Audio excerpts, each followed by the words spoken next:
Hey everyone, Sawmill Charlie. Well, welcome to another Friday night bee chat. I'm go ahead and pin the link up here, hopefully, and invite copy.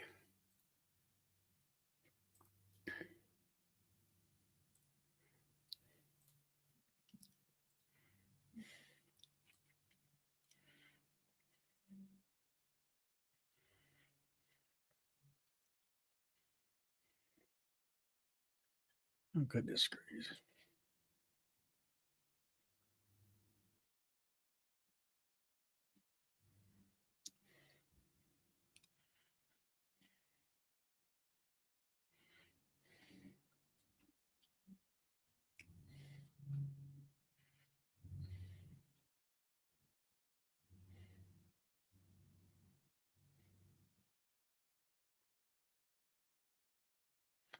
All right, now I can see. Hey Tom and Roy and David, and I seen Matt in there talking about. Hey, there comes Tom. Hey Tom. Hey, Bob. And I was saying that I guess it was yeah, Matt had 3 swarms today. Yeah, You were saying that you had how much rain did you have? just about another 2/10 today, just a I light mean, no, drizzle how all many? day. How many? Yeah, what I'm getting at is how many days of rain that you've had to deal with. I'd say about 70% of the days. We'd get 3 days of rain, 1 day of sun. 3 days of rain, 1 day of sun. 3 days of Yeah, rain, 4 days of rain, 1 day of sun. That's been going on that way for at least 3 weeks, maybe four. yeah, I know that our locust bloom is over with. Cherry blossom or cherry tree uh, bloom is over with. Um, let's see what else. Poplar has started. Well, I won't say started. They were blooming. I spot 1 or 2 trees last week, and I was wondering whether they had started blooming. And this one I seen had started to bloom, and so um, I don't know. It just I went up the road, up the main highway, and there was another tree that blossomed. So I guess they've been blooming for 3 or 4 days, 3 days, I'll say. Okay. And of course, for here, it was nice the last couple days, and then it's supposed to rain tomorrow, and then Sunday it's supposed to be nice.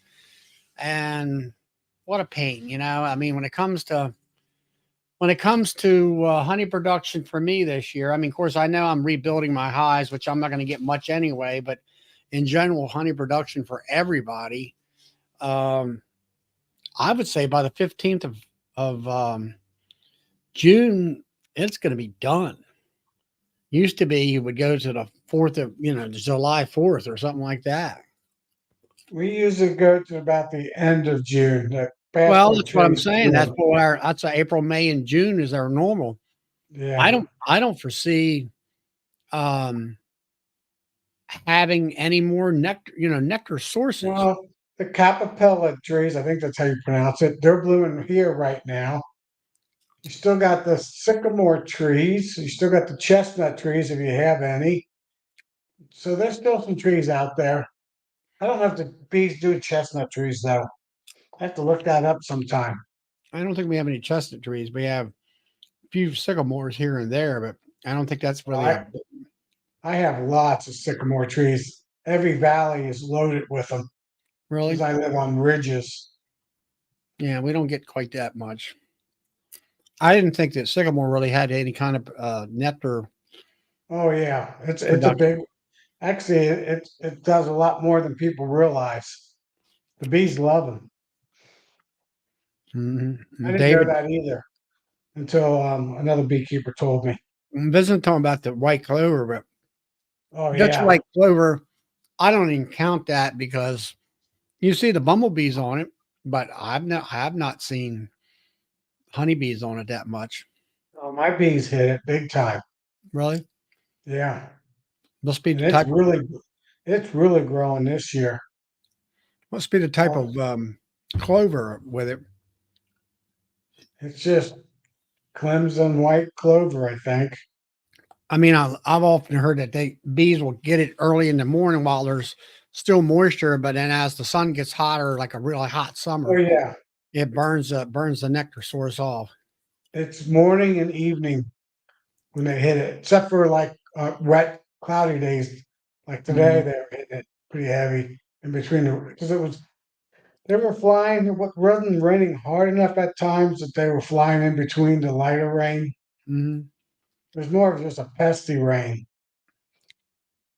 but it lasted, shoot, all through night and half of today. So probably a 12-hour rain.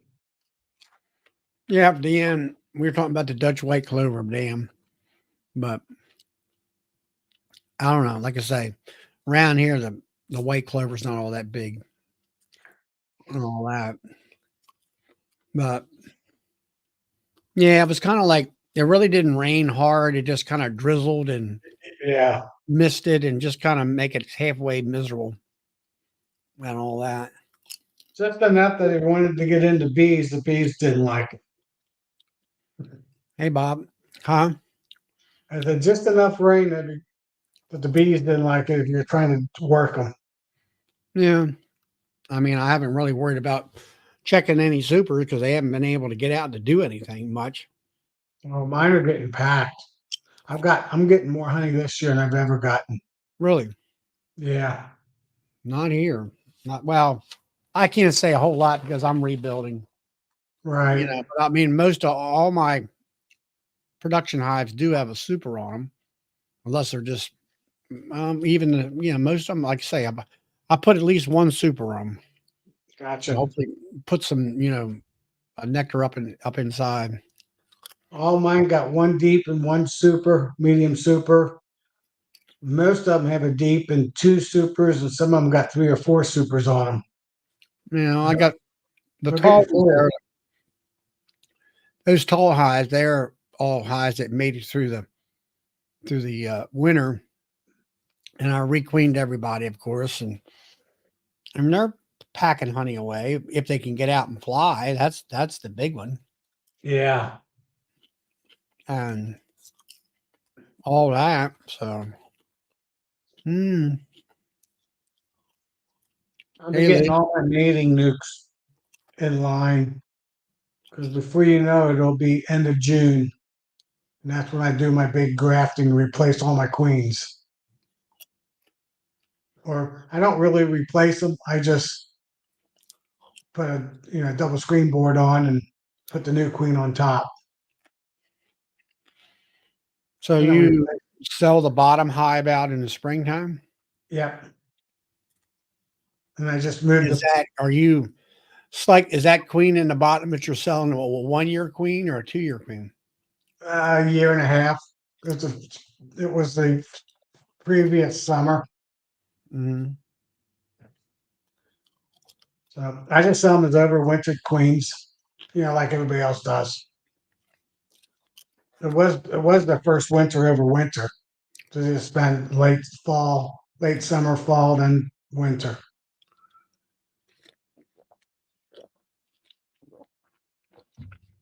Yeah, I've often thought about that. Where you put that new queen in there, let's say in April or May, and then she goes through that summer, and she's 1 year old by next spring. But do you get rid of her after the honey flow of that June, or do you wait till the following year? I try to replace all my production hives every year. That's my goal. Right, Not my resource hives, but my production hives. right. And if I wait till summer solstice, those queens will not swarm in the springtime. Well, if I stuck them in just a 10 frame box and never gave them any room, they might swarm. But if I do the regular, single brood management, put boxes on top, they won't swarm. Do you have a problem? Now you're talking after June 21st. Yeah, Do you have problems mating after that date? not in June or July, but if they, I've had like last year, I had 4 or 5 that didn't make the queen. The queen didn't make it back on the mating flight. So then I did it again. Those hives didn't make it through winter because they just weren't big enough. The time I got the queen on them, it was end of August. So this year I'm going to do more. I need 25 queens. I'm going to do at least 40 grafts. So I'll have 25 mated queens, hopefully. Because the percentage of mated queens go down too, just because there's more baby birds and dragonflies and all the other predators. Right. How's Bob doing? Hey, Bob. Busier than a one-legged man in an ass-kicking contest. How busy is that? That sounds like a joke. Man, well, this week, I pulled some honey. Of course, I extracted that, strained it. I had my creamed honey batch starting. So I took that seed and put it in 5 gallons. So I've got a 5-gallon pail with the drill attachment and all that. This is the color of my honey this year. That's nice. That's really nice. That's a beautiful. That looks good, Bob. Beautiful honey, man.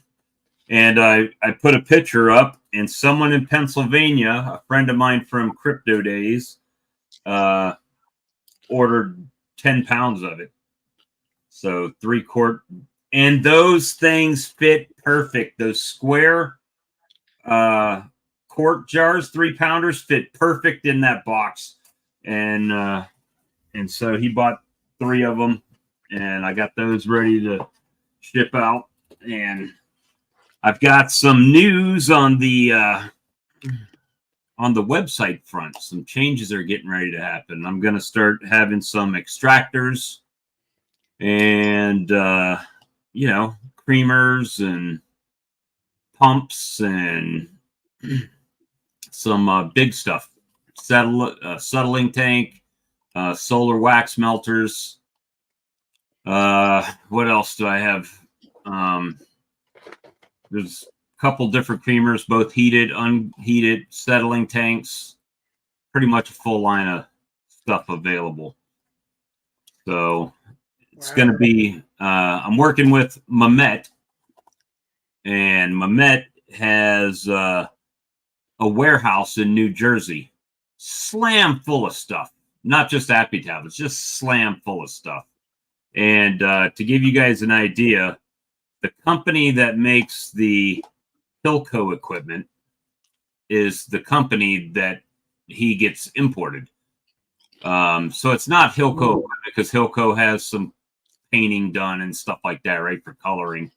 But this is the actual company that manufactures that stuff. This is those guys. So I've got supposed to be a creamer coming.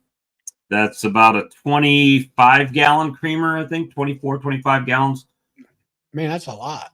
Well, it's a jacketed thing, but yeah. So got some stuff happening. So what's going to happen? That's as big as my bottling tank. Well, he's got some of those. You remember when Hilco came out? They had I think it was a 12-3 or something like that. It was 12-frame radial for mediums, and then it had the metal mesh that went down for 3 tangential. Yeah, I remember that. But you could take those out.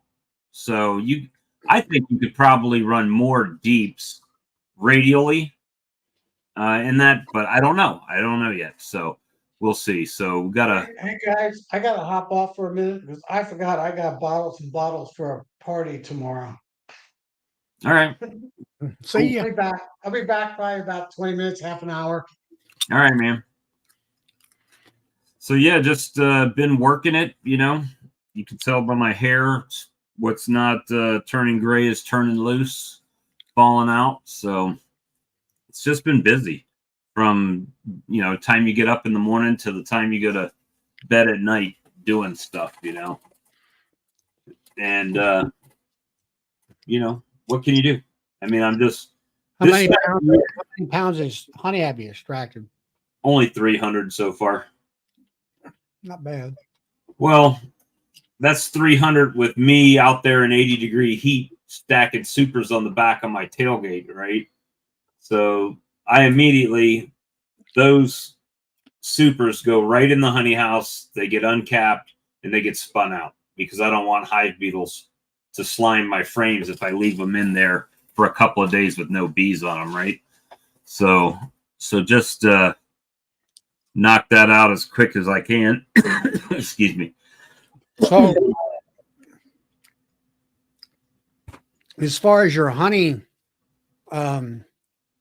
production, are there? Oh, well, to give you an example, last year on the 14th, I think it was the 14th. I'll tell you exactly here in a second. Yep, on the 14th of May, 2023, I pulled 110 pounds. This year, on the 15th of May, I pulled 300 pounds.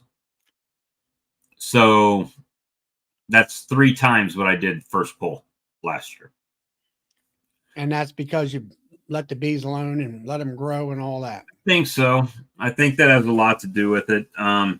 The flow has kind of been all over the place this year. So, where some people can say, okay, the first week of April, we got to pull this and then put it back out because this is going to bloom. I don't know that. I mean, it's wildflower honey. Whatever they produce is what I get, and so they're having to draw, comb, and, all the same stuff everybody else is dealing with. But, to have 3 times as much as I did this same time last year, that's a good thing, right? So, so I've already started 5 gallons of creamed honey. I started my fresh pepper honey that I sold out of. A guy bought a jar this past weekend. He came back today and bought 2 more jars. He says, I put that stuff on everything. He didn't say stuff. He says it gets on chicken. It gets on, he put it on salmon and cooked his salmon with it. And, hey, $30 within a week's time. Mm-hmm. So that's pretty good. Paul, I think there is tallow here somewhere. I don't know that I have it near me, though. My honey pretty much comes out kind of this color, like Johnson & Johnson's baby shampoo. Looks like mine. That's what I'm looking for, is that type of honey. It's different, right? It stands out. It's a little bit different. But, people like the dark honey, and I don't fault them. I can make that dark. I just put it in my warmer and forget about it for a little while, and it'll be darker. But I went ahead and spun that out. So I've got batches going, and especially with the fresh pepper, it takes a long time to do. It's not a lot of privet and dandelion, clover, stuff like that mixed in it. It's the fresh pepper honey takes a long time because of the way I do it. I let the fresh peppers hydrate the honey. It'll drive that moisture content way up. But then I have the screen, that bucket strainer on top to keep anything from falling in it, but it allows it to breathe. So it'll start thickening up naturally, and then I just go and spin it, right? And I have a dehumidifier going in the room as well. So it's pulling moisture out of the air, which is helping pull moisture out of the honey too. Well, so that's doing the same thing when I have high humidity supers. I just make a table with a confined space with a dehumidifier in it and let the air blow, and it'll dry it out in about 4 or 5 days. And now, like you say, go in there, and if you got a bucket of honey, you just sit there and bring that moisture to the top. Yep, just stir it every so often. It mixes the flavors, lets the moisture out of it. Works really well. And the creamed honey, I'm battling the creamed honey right now.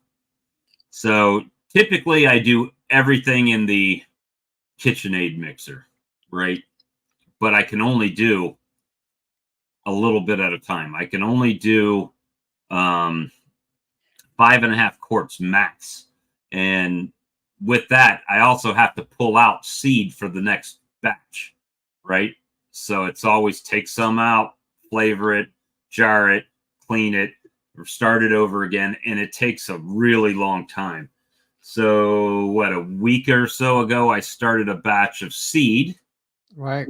5.5 quarts of seed, and then added that to a bucket of honey that's been strained, this honey right here.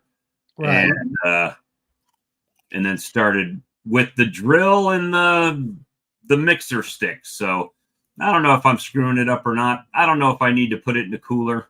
Some people say you got to put it in the cooler. I've always done it at room temperature. I watched some more videos on it. They say fill the jars, put them in the cool space, and like just mix it. I mean, they literally, this guy Trev's Bees in Australia or New Zealand, he blended in his seed really well, and then he goes ahead and jars it up and puts it right in a cool space so it'll go ahead and crystallize the rest of the way out, and then he's done. But if I do that, then I don't know when to add the flavoring, right? So it's just a logistics thing. So just trying to get it done. Jeff, I saw Jeff sent me a message too. Jeff Butler, he's in Minnesota. And so yeah, just been doing that because without a job, it's the worst thing about selling honey or flavors of honey. Selling regular honey, you just put it in the jar and sell it. When you start making products, well, then you have to make the product, right? So that's a delay in the step there. So so that's the things that I've been battling with, making swarm lure, making honey, making. And so that's where all my stress level has come from lately. I'm sharply dressed, Tom. And is that from watching the video or what?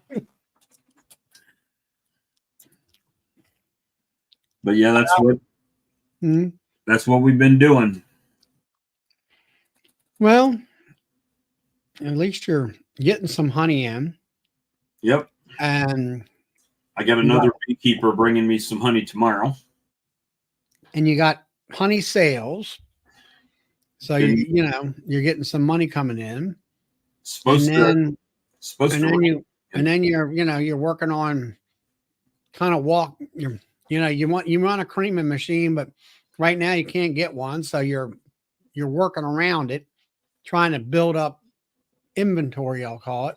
Yeah, that's it right now. It's just restocking. I've got lemon, blueberry, and strawberry to make those batches. So tell us about this here, your website, and what you're just going to start selling. Yep. Stuff. So it's basically going to be a drop ship at this point because there's no sense in shipping the stuff here to have to reship it out.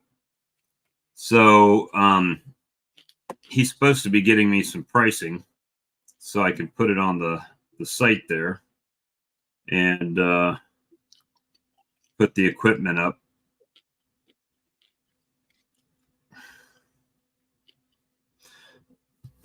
And just drop shipping it from Jersey to people's houses.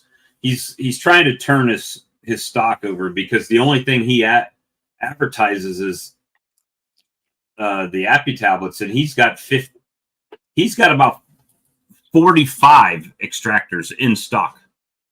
Everything from hand crank to powered.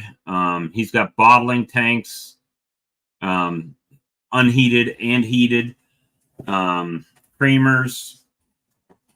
He's got a really nice stainless steel solar wax melter that's on a tripod, so you can turn it when you set it up, and it's up off the ground on a little tripod stand. So it's pretty nice. As long as the prices are competitive, then, you know, the first one, he was real honest with me. He said, look, when I got this box in, it was during COVID. I had ordered it, then COVID hit, and they charged me $10,000 to ship the container over. So, you know, it kind of drives the prices of stuff up. And he says, but the next one should only be about $2,000 for the container. So, won't, you know, shouldn't be an issue. So we'll see what happens. Had a guy that I try to work with people unless they screw me. Once they screw me, I'm done dealing with them pretty much. And this is a guy that I helped before, and then he ordered some nukes from me, and then after I told him, okay, your nukes will be ready for pickup, he said, oh, well, I'm gonna go down here and get them because they're a little bit cheaper. Yeah, I remember you were talking about that guy. Yeah, and then he calls me up, and actually had somebody else, or he talked to one of our mutual friends, and then he contacted me, and he was asking about sugar syrup. I never responded back to him. You're not getting none of this sugar. Not my sugar. You might drive up there and get your own sugar if you figure it out, but you ain't getting my sugar. You know, it's like, you know, I don't go for the whole thing. There's a reason why I feel my nukes. I mean, nukes, you can find nukes 225, right? And you can find them for 135. And I found you pretty much get what you pay for.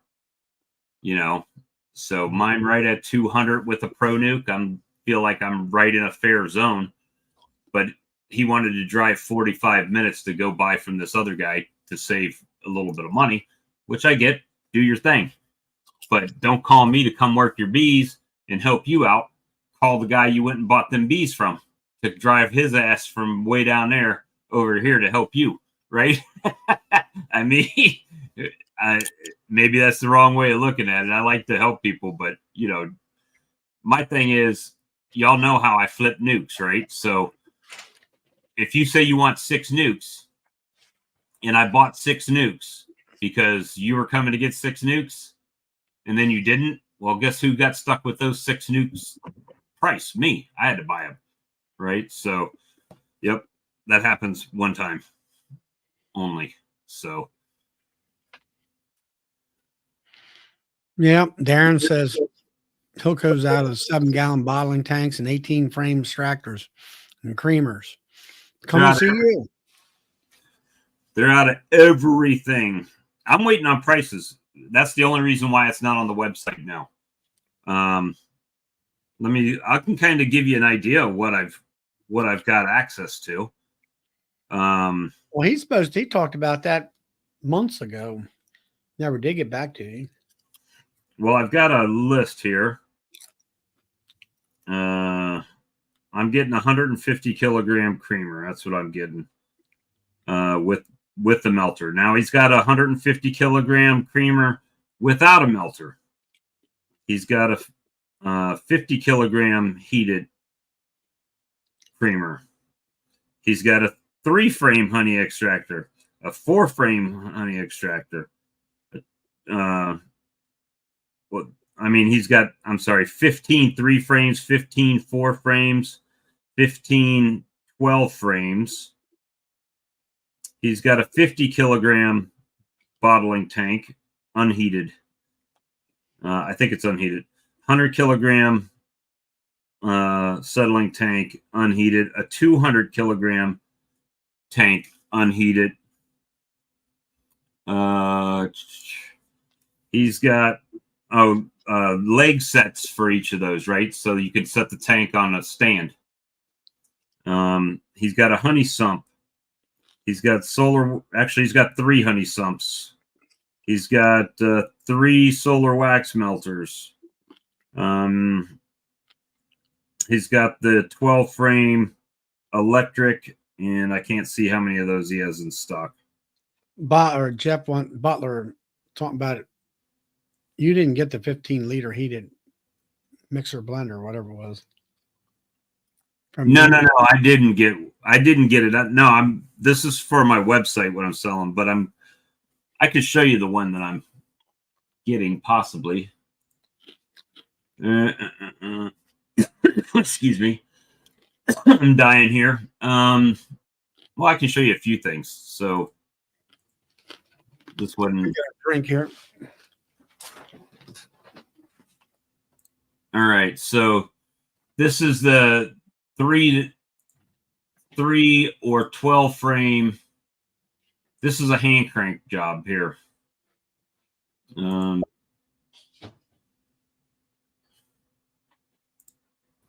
Hey, Todd. Hey, what's Not much. I'm just showing people equipment here. Let's see. Let's see if I can turn my comments on before I forget. let's see if I can find the creamer here. So this is the one that I'm supposed to be getting here. Mm-hmm. And for some reason, not showing. Nope. Sorry. How you doing, Charlie? Hey, creamer machine. Sorry.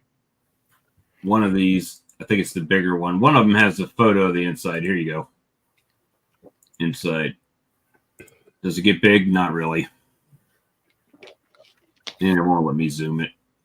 If I make it full screen. Oh, still don't do anything. But this is the creamer.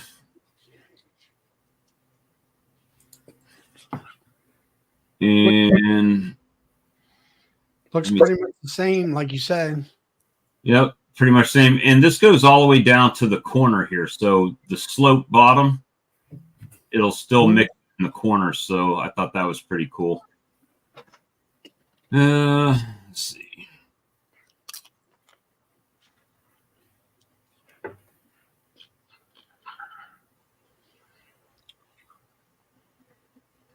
Bunch of extractors. I was looking for the where's it at? Honey processing, maybe.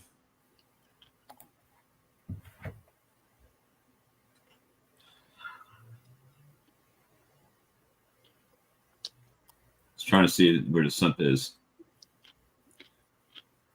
But he's got these settling tanks too.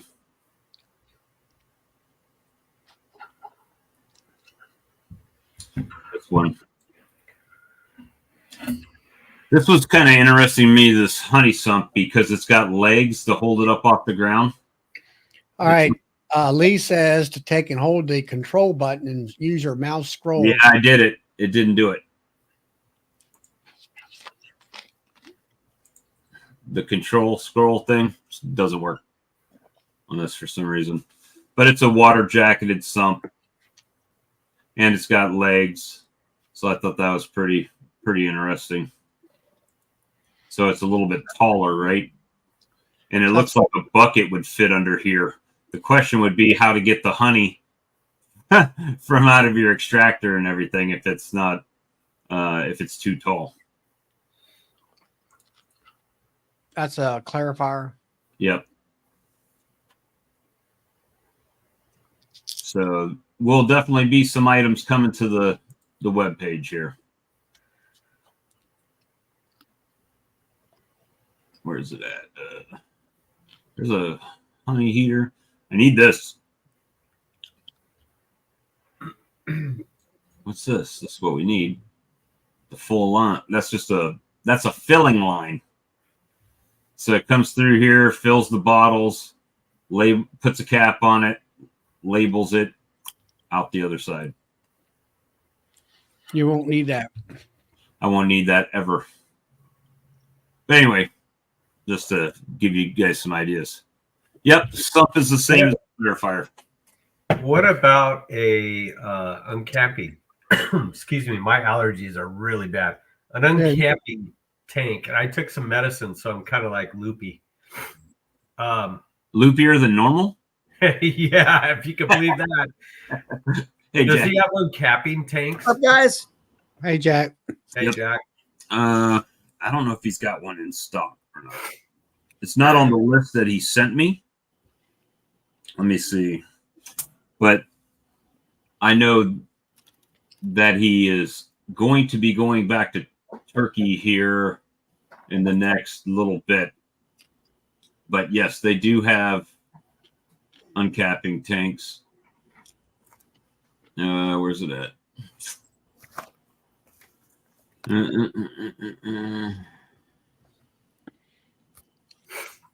Uncapping. So it's pretty much like all the other ones. Oh, yeah. Yeah. Boy, it looks a lot like the Hilco model, doesn't it? Looks, because it's made by the same people. Yeah, Bob, I think that everything's the same, just different distributors, right? Now, this is the actual factory in Turkey that the stuff, like you could call them up and say, hey, I want my own line. Make the legs pink and, the tank purple and, do what you need to do and they'll adjust it, they'll change it. But Mehmet is friends because of how long he's had the company in Turkey. He's friends with all these people, Sivan, Apame, and all those. So he's got a truckload of this stuff. I mean, he had me on WhatsApp and was walking through the warehouse and showing, he's got like 15, he's got about 45 extractors just off of the ones I named there, and stuff. So I said, well, hey, you need to move that stuff. You don't have it on your site. We'll put it up and see if we can move some honey process and stuff because I need some. And if the price is good, I'll buy it from him because nobody else got it, right? I mean, it's that simple. You can't find a creamer. You're thinking about becoming a distributor? Yeah, probably. I'm already carrying that and my swarm lure and other stuff. So Nice. So Awesome. Do it, man.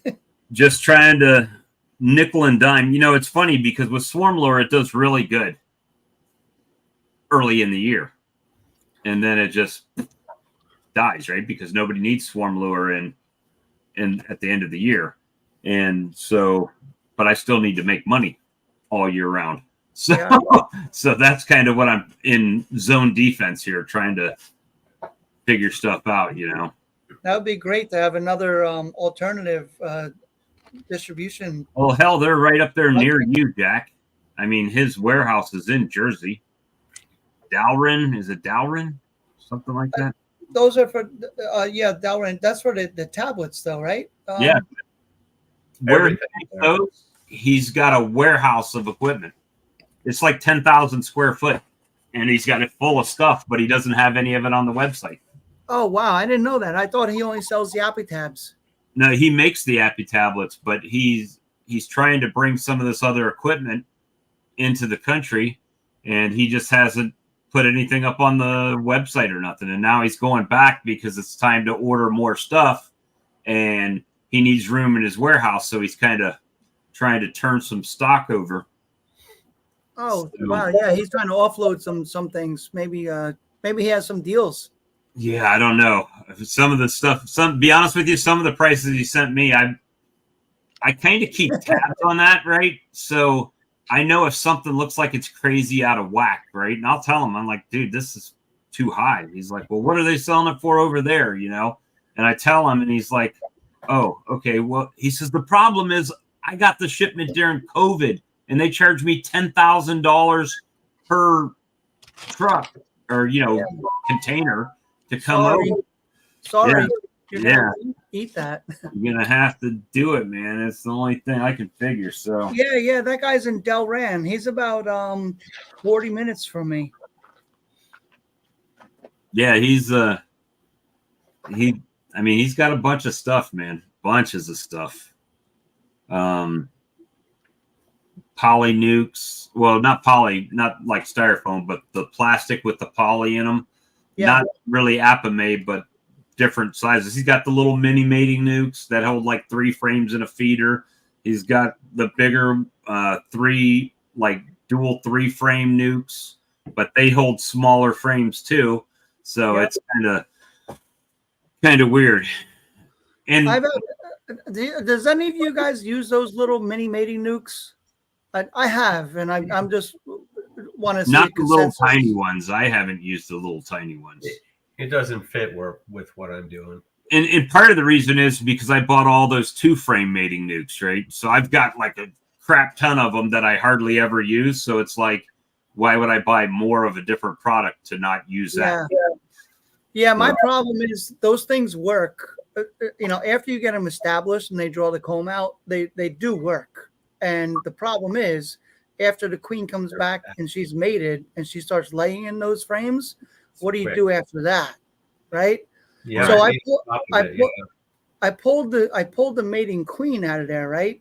So now you have all of this this capped brood that's emerging, right? No queen in there anymore, and I just let them do their own thing, right? And then they started a second cycle where they started making queens, and it just repeats itself. But how do you break that frame? Well, what you do is, when I go down to Georgia like that, they go in there and they have that queen. They go in there and they look at the frames, and it's laid up with brood and everything.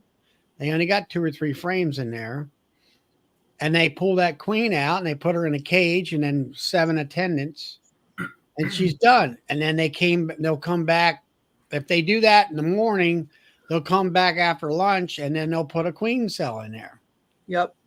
And then that brood will hatch to keep that little mini mating nuke up and running. And then the queen cell will hatch out in, let's say, a day and a half to 2 days. And then that virgin will go out and hopefully get mated and come back to that little hive.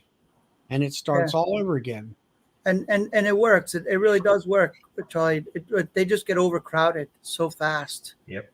Well, another thing is they got box after box after box. And like one box will be a little bit on the light side as far as bees. And let's say you got a really nice queen there that laid up 2 frames of solid cap brood, it only in miniature. They'll pull that frame out, hand it to the guy behind them on that hive, and he'll put that frame in there. That balances all that out. Yeah.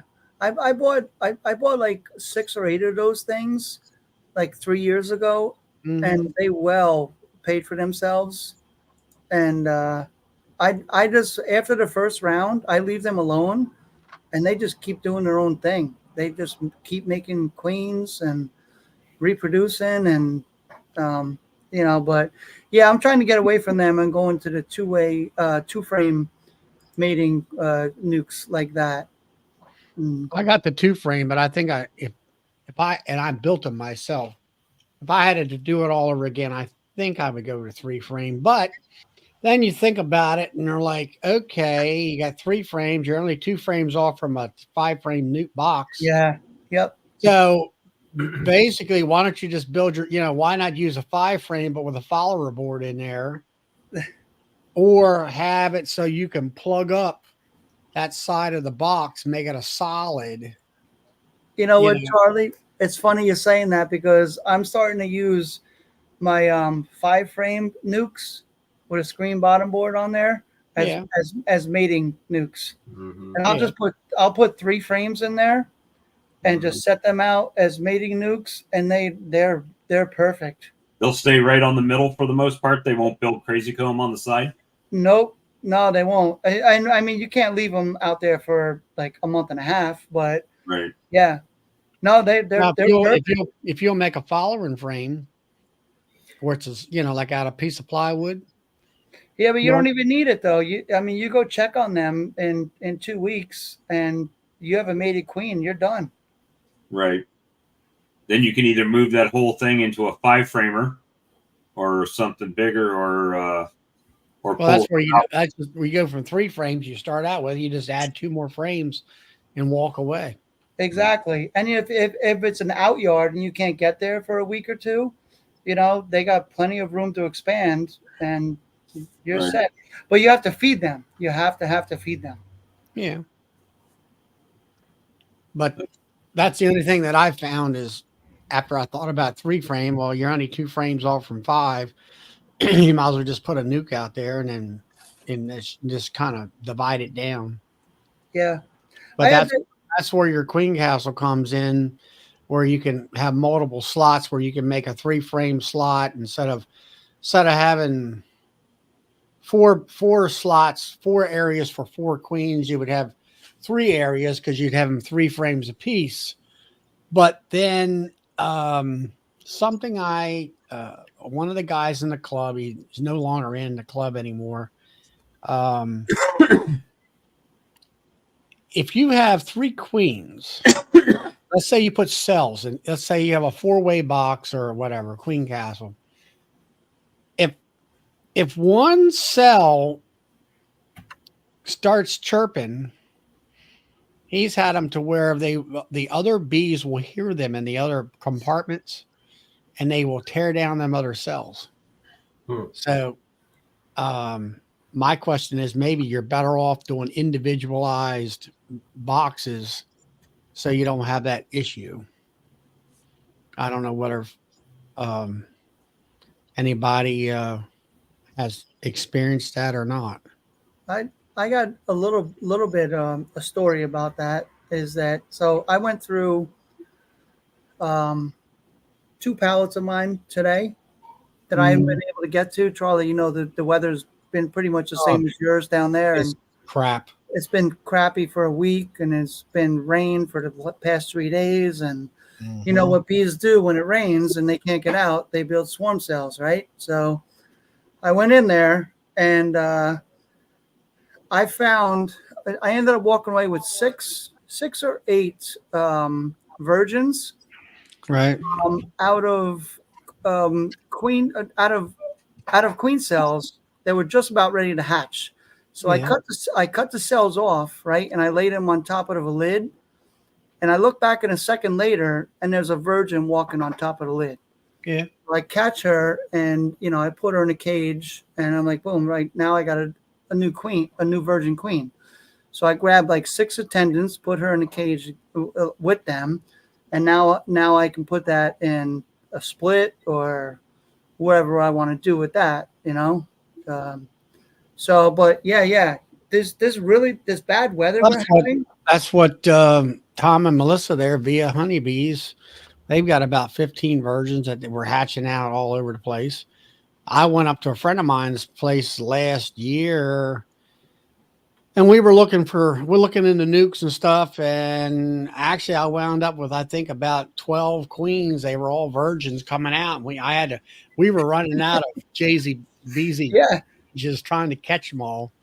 Exactly. I was laying up a frame on the side, picking, like Corey does, just picking, support bees and putting them in the JZBZ's. I wasn't even worried about that. I just put the virgin in there by herself and kept on going. It's crazy. But they were, I don't know, I used them, and they went out and got made. They got 30 virgins they harvested today. I don't know what to do with all these virgins. So, I mean, I used them last year to requeen, but I think a part of my problem this year was poorly mated queens at the time. And last year seemed like the drones, just all of it, usually drones are here all the time. All of a sudden last year, the drones just shut down and they were gone. There was no drones in the hive, hardly at all. Yeah. So It's weird that would happen, Charlie. what's that? How you doing, Tom? drones cutting off. Yeah, they Really? just everything just shut down. There wasn't any, like people. I had a virgin there walking around for weeks. Couldn't get mated because there wasn't no drones at all. So They only Todd, had- you say you're not feeling well. You got, I need some of Charlie's honey to get rid of my allergies. is that right? Yeah, None of your honey's any good. well, my honey's good. It's in buckets right now. I've got. I Well, just finished. go down there with a big dipper and dip you up some and I know, right? there you go. take a big drink. Take a big drink of it. I got about 300 pounds of orange honey this year, and I took it off early because I wanted it to be all orange honey. And yeah, it's nice in color. It's sort of like Bob's. But yeah, I need some of Charlie's honey to cure my allergies. Yeah. Todd, are you saying orange honey, like oranges? Orange Orange blossom. blossom honey. Are you down in Florida? No, in California. Oh, okay. There This it one, is, mine right There there. it is, right there. whoops, I there you go. need that bottle. I heard Florida got hit really hard. The past 2 years with their orange blossom. They're orange. They have a problem with oranges down in Florida for whatever reason. It's called greening. It's called greening. The tree won't.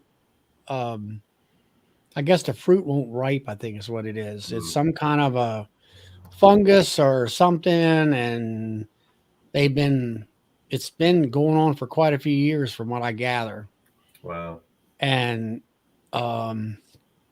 they were trying to do some grafting between a healthy tree and a sick tree, and then I think some of the sick trees they just rip them out, and burn them and stuff like that. And Yeah, I thought that too, that the farmers are not making money off the orange groves. They're selling them off, and they're just turning them over to like buildings. housing developments. Yeah, so the orange groves are disappearing. Yeah, in they Florida. are. That's Yeah. what I've heard. Yeah, Florida orange groves are. That's not good. No. It's So one of them agricultural things that you can't make no money at. Yeah. It's just like I've heard them talk about the orange juice processing plants down there. They used to process all those oranges and everything when, back in the 70s and 60s and whatever. And now I think there's like one processing plant down there, but I think they usually bring the oranges from California in and all. Well, here in the Central Valley, they really are growing a lot of citrus, and I think it's because of the Florida situation. They've actually have more, from what I've seen just driving around, they have more orchards popping up. They have lots of plantings going on, and who knows? They might be trying to make up the slack because they know it's money.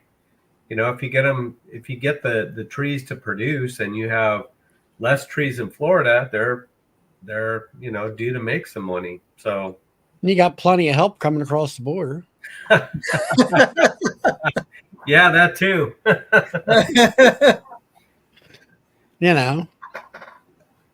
Hey, you know what? We need oranges. Yep. You need everything, It's just, And we don't need them. We don't need them coming from down under across the border. Well, then you get the $8 orange, $8 a pound orange, like you do tomatoes. Yes. They're out of control, tomato prices. Yeah. So- Water is a big deal out here now. So yeah, we got so much water, you put it out in the Pacific Ocean, don't you, Todd? yeah. But the last I heard, the argument was that there's That wasn't climate organic. change What with- was an organic water? well, there's things I don't get. Okay, so one argument is, climate change means that the polar ice caps are melting, which increases the level of the sea level. So why are you letting more water out into the ocean? Wouldn't that contribute to it? Because they let trillions, I'm not joking, they let trillions of gallons of water out through San Francisco Bay, which it's snowmelt that comes right off the Sierras. So instead of holding it for droughts and stuff like that, it's flushed out into the ocean, which I thought the levels were rising and that was bad. But, I don't know. I don't know for sure. Todd, you guys have all those salt fields also, right, in the Bay Area? Okay, so the Delta, that's another issue. The Delta, which is East Bay, there's the brackish water that comes in. Well, it mixes, and they send that water down to, on the west side of my valley, they send that water, the last run of it gets to these farms that can't use it because it's salt. It's like, it's salt water. And so kill everything you're growing. Yeah, so all those fields are fallow. In the 80s, when I would drive back to the coast to see my parents, they were growing everything. They were growing cotton, just everything. Now they can't because they can't get sufficient water. So it's just weeds. Actually, it's not going to waste now. They're putting solar farms out on farmlands. So I worked in humongous solar farms out there. I worked in the Bay Area for a little while, and those salt fields were amazing. I'm like, holy crap! They just flood. It's like rice paddies, right? Yeah. They just flood the field with water. Yeah. Dam it, let the water evaporate, and then it's just salt that's left, and then they mine the salt. And then so the water that fills that gets through the I could, I don't even want to go down this road, but if you're a farmer and you have water contracts that have been centuries old, your parents or your grandparents made a deal with the state of California that you pay this much amount of money and you get this much water delivered to you. Well, in the last 10, 15 years, you still pay this much money to honor that contract, and you get 5%. This much water. Before the big rains 2 years ago, you were allocated 5% of that contract. So you paid $100,000 and you got like 3 gallons of water. It's unreal. It's crazy out here. It's nuts. And we're the agricultural capital of the world, but you can only grow so much when you only have so much water to make plants grow. Yeah. The problem is they're relying on China to bring up the slack. But we all know what they do to Chinese honey, right? They cut it with whatever they, take a half barrel of good honey and cut it with something to make a full barrel. Well, they do the same thing with food. So think about it. I tell everybody that wants to buy honey from me, like, look at the label, look at where it comes from. It's Argentina, it's Canada. Yeah. I mean, nothing bad about Canada. Canada's got good honey, but so Venezuela, it's all Argentina. Yep, there you go, Bob. Like, it's all like, people don't ever look at the label. And what's funny is they have this entity called the FDA, which regulates, food and drugs, and they make up these inspection rules that farmers in the U.S. have to comply to. But it doesn't necessarily mean everybody else in the world has to comply to those rules. So you have to watch what you buy. Right now, I know there's beef coming out of I want to say it's Brazil or Chile, that is fed on different grasses than what's in North America's landscape. Huh. So people might come up with this weird meat allergy, and maybe not. It might be because that cattle or that cow or steer, whatever it is is feeding off grass from a foreign land. So And these are all mistake, and the next thing you know, it does something to you. You might get a rash or whatever. yeah, and this is all concocted in a lab. It's like you know, genetically modified organisms to yield better crops that don't reproduce and things like that, right? So you can't just go, you sow a field of hay, right? And you cut that hay down and you want to sell it to somebody else. Well, that hay is not going to grow a second time because it's GMO'd to only have one life cycle. Yeah. It's Yeah, crazy. you mentioned the different grasses. Just look at the different chemicals they're putting on that to keep whatever weeds they have out. Well, you know what's funny is Unregulated. there's food and chemicals here in this country that are banned in Europe, and then vice versa. So, you know, who's to say who's right? But I know that if you buy beef that's raised in Chile or Brazil, wherever that area is, and it does something to you, that's because those cattle have been feeding on something different than what you were raised on. Right. So there's the, you know, I don't want to turn this show into some crazy thing, but you know, thanks to COVID, there's different ingredients and things now. So people are all of a sudden feeling or getting allergic to things they never were. I personally, you know, when you go draw blood and they put that textured bandage wrap around you, when they, you know, they put it around the cotton ball on your arm and then give you that elastic thing. Oh, I went through that once, and never in my life was I allergic to it until after COVID. And it's because they're making it with different chemicals now. So people are finding out that they're allergic to things they never were before. And it's kind of weird. Yeah. Yep. Anyway, back to honey. Yeah. Let's go. All right, here's a question from Bees. Alaska. He wants to keep a beehive inside of a greenhouse. I know one guy or locally here did that where they had a swarm in the middle of January. The hive happened to be inside the greenhouse and all that. But I don't know about that because I think you're going to have to take and give it a cycle of winter, I guess you would call it. You know, it's going to have, I don't know, they're going to have to go into a dormant stage. And all to keep them. That's a tough one. The tropical, the people live down. So, my Alaska, where are you at? Are you around Juneau?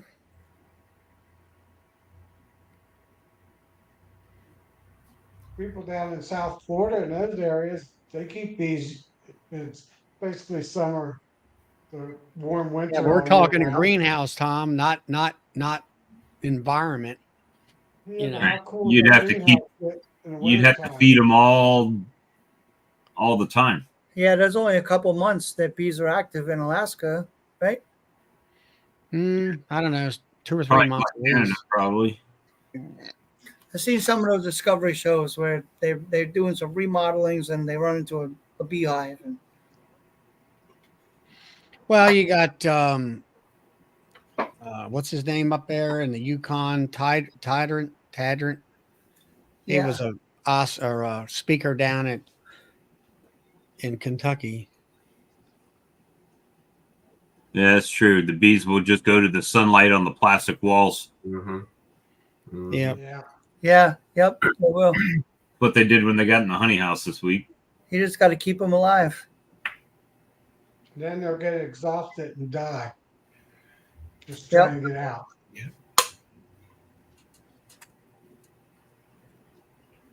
Yeah. So, hey, Charlie, do you have any black locusts down by you? Is it blooming? We're done. You're done already.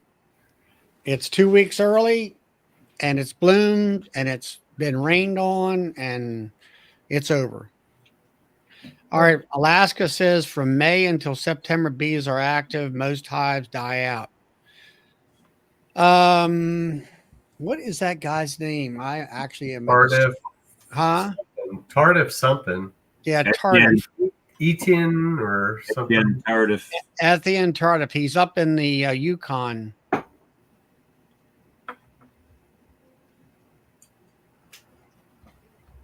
Mm-hmm. I mean, Ian and Brad and them, they put them in sheds. Yeah, but they keep them cold to keep them from flying. Yeah. He's putting them in a heated area.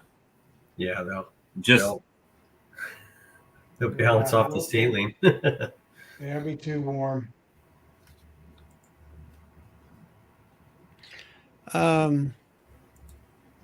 See, what was it?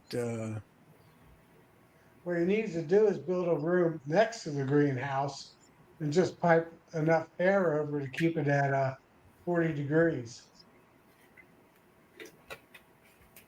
Something like that. That would work.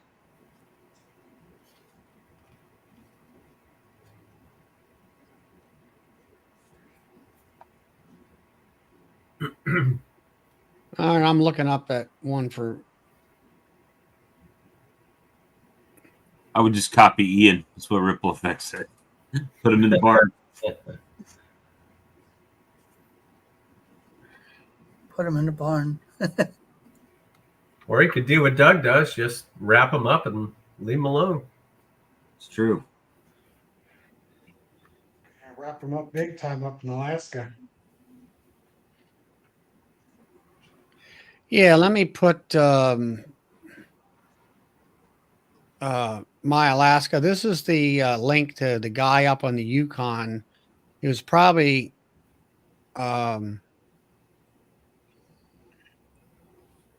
would be very close to what you're all doing. There it is. He has them insulated hives, and then he has insulation on top of the insulated hives, and then he has a wind block with a roof and everything.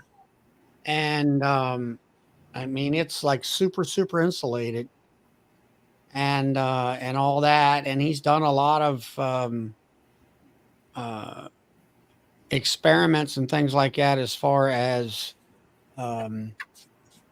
monitoring the heat inside the hive and things like that. And he seems to have quite success in his area, being negative 50 degrees Fahrenheit or something like that for so many months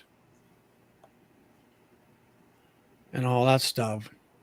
So where are you at in my Alaska? I asked, Juneau or up in Fairbanks or wherever.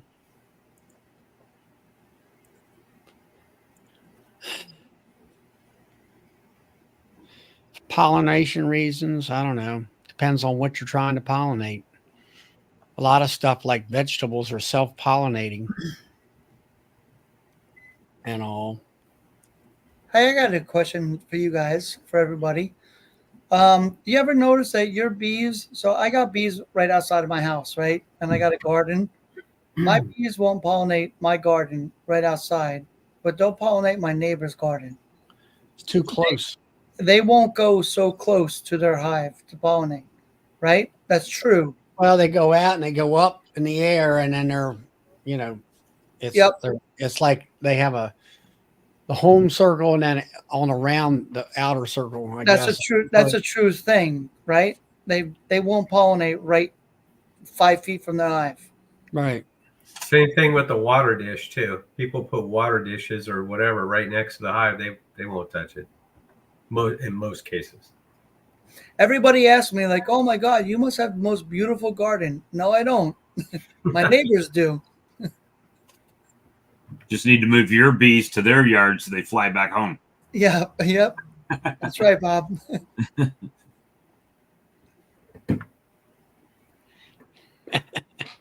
I noticed that they wouldn't work my privet trees until later in the day. Like when the sun's starting to go down and you think they're coming home, it's like that's when they would hit the ones in my yard. But before that, you would just see them fly up over the house and down the road somewhere, and then come back. And did you ever notice that if it's a hot, humid day, that they stay in the house, and then when the sun kind of goes down in the afternoon around 3 o'clock or so, then they all start coming out and hey, let's go out and work the plants or whatever. And they That kind of stuff. Now, yeah. Lynn, I had a question for Greater Baltimore. Lynn, how was the race today? Was it exhausting since you got there at 6 o'clock in the morning? Mhm. We had in Baltimore, we had the Preakness, tomorrow's the Preakness, and today was Black Eyed Susan Day. Oh, yeah. And they had all these races and stuff like that.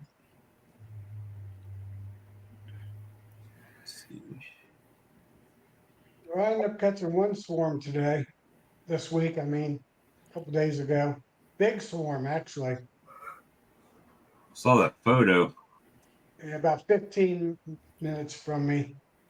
So I won't go too far anymore. I got enough swarms. So let's see. You sure, Tom? I'm not sure. Is there a such thing? I know. And I am retiring at the end of the year, so next year I'll have more time to work on the bees. I just set out some swarm traps. We're not done with swarm season yet, but I think another 2 weeks we should be okay right here in New Jersey, Yeah, and we should be okay. But they're still swarming. yeah, there's still a few around here, but I know usually about the third week of May it's about over. Yeah, We haven't had any hot, dry weather yet, so who knows? we should be fine right now, but it's been really crappy weather for the past week. So they got nothing to do except build queen cells inside that hive. And today it's a nice first day. You know what happens when it's crappy out for a week and you get a first nice day. To the trees with them. Yeah. To the trees. That's That'll it. be tomorrow for us. It's You're rain. probably getting the rain tomorrow that we got today. To the trees. Into the trees. Hopefully bushes, so they're not so high. I found a couple of hives queenless, and they didn't know what to do. They're just doing their job, collecting nectar and Oh yeah. doing their thing. They'll pack it away. They're acting like a normal hive, just exception without a queen. Yeah. Actually, a queenless hive will make more honey than a queen. You got nothing else to do. They have nothing else to do, and they don't know what to do. They just keep packing it in until your population dies off. Yeah, it's crazy. I took a super off today, right? So a super and a queen excluder underneath that, and I found a ball of bees. I'm like, holy crap, there's a queen in there. Sure enough, pulled it off. There's a queen. I captured her. I put her in a cage, but I'm like, there's queens everywhere. Where was she at? Below the queen excluder or what? There was queens below and above. Wow. One flew in. So I think what happened was a virgin hatched, went through the queen excluder to the super because she's skinny, fattened up, and she couldn't get back down. Yeah. Yeah, queen excluder is only good for mated queens. Correct. Not for virgins. Correct. So the virgin went upstairs, got stuck. She kept fattened up and then couldn't get back down. But all this stuff is crazy. It's like like every time I go after my bees and I inspect them, it's something new. Like just when you thought you knew what you were doing, surprise. Yeah, they changed the rules on you. Yep. It takes a queen. a virgin queen 4 to 6 days after they emerge to fully grow to full size and develop the wings and all that. So if one of those emerged and they go up in that queen excluder the first day or two, and then they wait another day or two to try to get down, they might not fit. I think that's what happened. Yeah. Yeah. Yep. So I went inspecting today. I came home with 8 virgins, and so I think Yeah, actually the first almost 2 days, a virgin queen can't even fly. yeah, Somewhere on the second day, they finally get the wings get developed enough. it makes Let it me- real easy when you find those cells that they're Yeah. just about to hatch. You can tell, they're really dark brown, Oh yeah, really they're almost just black. just ripe about to hatch, and you just pick it with a little knife, and that queen just comes marching right out. Right. Catch her, and there you go. Then you got a virgin.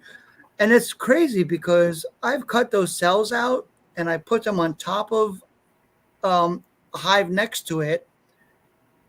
And a minute later, I look over and there's a virgin walking around on top of the hive. I'm Yeah. like, holy crap! I just caught her. 5 minutes, she would have been inside the hive, hatched. Yeah. Right. But she'll walk around in the hive for about a week, get her exoskeleton hardens up, her wings start to dry, and then they're able to fly. Yeah, And then within the next week, she'll, sometime, it might take one trip outside the hive and get mated, or it might take 2 or 3 trips. oh, you know what? Charlie, check this out too, right? It's kind of crazy, right? So I try to catch that little queen that's on the top of the excluder with my fingers, and she flies Mhm. away. I'm like, oh shoot, right there, Right. everything's gone. So I'm like, okay, calm down, wait a few minutes. Well, I fly back. She flies right back, and there he Yeah. goes. I find her again. Like she's there. She came right back. Yeah. That happens all the time. Even mated queens, if you get one, that you buy and you release it manually and it flies out, it'll fly back. They do. They First fly time back. queens. It's amazing. If you just calm down and Right. relax, And watch them. they come back. Yeah. Cool. Yeah, I got a couple in the incubator right now that should be hatching out probably tomorrow. I'm not sure what I'm going to do with That's your those. daughter's steer back there, Todd. Yep, that's Topper. Topper had some damn good brisket. I'm telling you. Oh, that was good. Oh, yeah. She made some money off him, and I had some friends. We were gonna, we secretly got together and said, this is how much we're gonna bid at the fair. And next thing we know, when it was, bidding or auction day, we hit our limit. We agreed on a limit, and then all of a sudden, that it just kept going. And I'm looking around. It's one of the other parents that had no idea that me and a couple of my friends were going to buy him, and it worked out good because we saved a couple grand, and she made an extra couple grand because then the parent got in a bidding war with somebody else, and so Yeah, they lost her head. yeah. It was great. She made some good money off that steer. Yeah. I'm going to have to look into buying one because I got an acre of land that's just weeds. Can you Get a raise goat. it? Get a goat. The goats are more efficient at clearing fields. Goats eat poison ivy, don't they? Right? They Yeah, eat everything. Everything. Yeah. You know what? Next year I'm going to go to the auction because I still have an auction number there, and I'm going to buy a pig, and I'm going to buy a lamb, and I'm going to have have it, all butchered up and stuff, and I'm going to make sausage with those. A lot of it is going to be sausage. So, and it's cheap. It's good. And the best thing is it helps the kids, you know. Right. So Well, that's what I was thinking, Todd. I could that's the get a big young calf or even one that's been weaned and then just let it graze on my field for the summertime and then butcher it in the fall. hmm Yeah. I think a mower would be better. You That's just too do much that time, every year. Charlie. You don't have to feed that sucker. Well, that's the drawback. Yeah, but if you have a kid that's doing it, hey, what the heck? Yeah. Well, Yeah, that's true. I'm past that stage. Yeah, yeah, me too. She's at Fresno State now. She's in the ag program over there. She's actually thinking about being and I don't know how this is going to work, an equine chiropractor. So she has to become a chiropractor first, and that's several more years of school, which I don't think she wants to do. So we'll see what happens. I told her she could raise bees, but she didn't want to listen. DC, you say you want a DC wants a milk cow. DC wants to be tied down so he can live at home 7 days a week, 365 days a year. And he has to get up at 4:30 in the morning and get up and go out there at 4:30 to eat, whether you're sick or dead or whatever. Yeah. You can If have you're your not breathing, you still have to milk the cow if you're not breathing. That's right. It's not an excuse. If the cow's not breathing, No, if you're not breathing, that's no excuse. You still have to go milk the cows. oh yeah, you can't give up. Yeah. You can have all them milk cows. Hey, that's where they make good mozzarella cheese, right?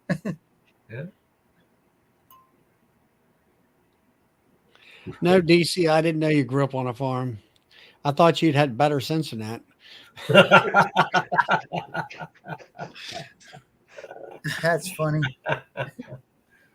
Now I just laugh at the homesteaders, they're going to get a milk cow. And I'm like, why? Why do you want to be tied down that much? So as everybody's in honey production, all of us are collecting honey, nectar. Not yet. I'm in the collection phase. I'm in a dearth. Who's in a dearth? Yep. I'm between tallow and privet. And although blackberry, I did see driving home tonight, I did see blackberry starting to bloom. But well, DC, I'm not locked down to my bees because bees are seasonal. That's what I like about them. I might have to work them through the summertime, but I don't have to be there every day, twice a day. That's for sure. Todd, when did you pull your honey then? what was it? A week and a half, 2 weeks ago. Oh, you did? Yeah, Okay. just orange. Gotcha. Yeah. I didn't want to. The reason why I pulled it early this year is because I didn't want it getting mixed with tallow and privet. Right. You gonna put some on for the privet and all that? Yeah, they're going back on tomorrow. Todd, Okay. you Well, already no, I take it back. I'm not going to do it tomorrow because I looked at them out there. Privet is starting to bud, but it's probably a week to 2 weeks away. Todd, You put you them on already before pulled that. round one. Mm-hmm. Yeah. You pulled round one. Yeah. The bees worked navel oranges, and they bloom first week of April. Wow, that's awesome. Yeah. Good for you, man. Yeah. So now I just have to bottle it. I'm just letting it sit in buckets right now. Let everything float to the top, and then skim it and bottle. It's a lot easier. So much easier. Mm-hmm. That's the first time I've done that this year. Brad said, "What are you doing?" Yeah. I said, "What do you mean?" He said, "I'm running strainers." He says, "No, dude, don't do that." And he said, "Just bottle it straight out of the extractor, right into a bucket, right? And then Yeah. give it a couple days, let it rise to the top, and then scrape the stuff off the top, and then run it through the strainer, and all the big chunks are out of it, and it moves so much quicker. So That's a good idea. That's a good idea. only took me 6 years to get that piece of advice. I go through a 200 micron screen, so I It's go still bucket. Yeah, and then you get something that looks something like that when you're done. You say fuck it or bucket? Or something like that. Yeah, I don't know. Hey, Jack, I'll leave that up to you. Mine's a little bit darker than yours, I think. Yeah. Yours is a little bit lighter. I thought that was a bottle of Charlie's. I was going to have you send it to me. Well, I do have a bottle. Wow, that looks like Charlie's. clover. That was a bottle. This is a bottle of a mine. mixture of privet and probably clover and dandelion. It's just spring wildflower here. It looks good. So it tastes good. Missing a lot of wildflower. I already sold 9 pounds of it, and I just put it in bottles this afternoon. Guy from Pennsylvania says, I need more honey. I said, well, he says, how much is the big jar? I said, $30. He says, send me 2. And I sent him a picture. I said, look, a third one fits perfect in that box. He said, all right, make it 3. So I sent him 3. Marketing works. Little sometimes. My creamed honey batch will be ready for flavoring probably Sunday. Oh, I'm just trying to get that down. Yeah. So I started that starter like a week ago, right? Yeah. And it was pretty thick. And then I added that to the 5-gallon pail. And it's like, and it was room temperature. So it wasn't like, hot or anything, but I just don't know what it's supposed to look like in the bucket. I know what I did in the jar before I added the flavor, right? So I don't know when I need to drain it out, put some in my mixer so I can add the flavor for a small batch. So that's kind of where I'm at, trying to figure that out. You'll have to play with it, but what I do is I flavor it in the batch or in the bucket. But I'll split it up into 2-3 buckets. So I'll do a flavor in this bucket, flavor in that bucket, flavor in that. But what I do is I make sure that it thickens up enough. If it's still kind of runny-ish, right? I see some guys that they'll just mix their seed in one time, and they'll jar it up and put it in the cooler, and done. Well, it's just plain cream, right? It doesn't have any flavor in it. So yeah. Then it's like, well, if you can do it like that, couldn't you do that same principle with the flavoring? I don't know. You would think. It sounds like it. But every honey crystallizes differently too, right? So my first year, my honey was light like this. And I gave a friend of mine a bottle, and he swears it never crystallized.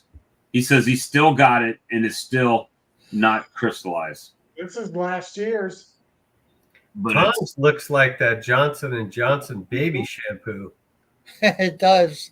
That's what it looks like. But it's so we're gonna see.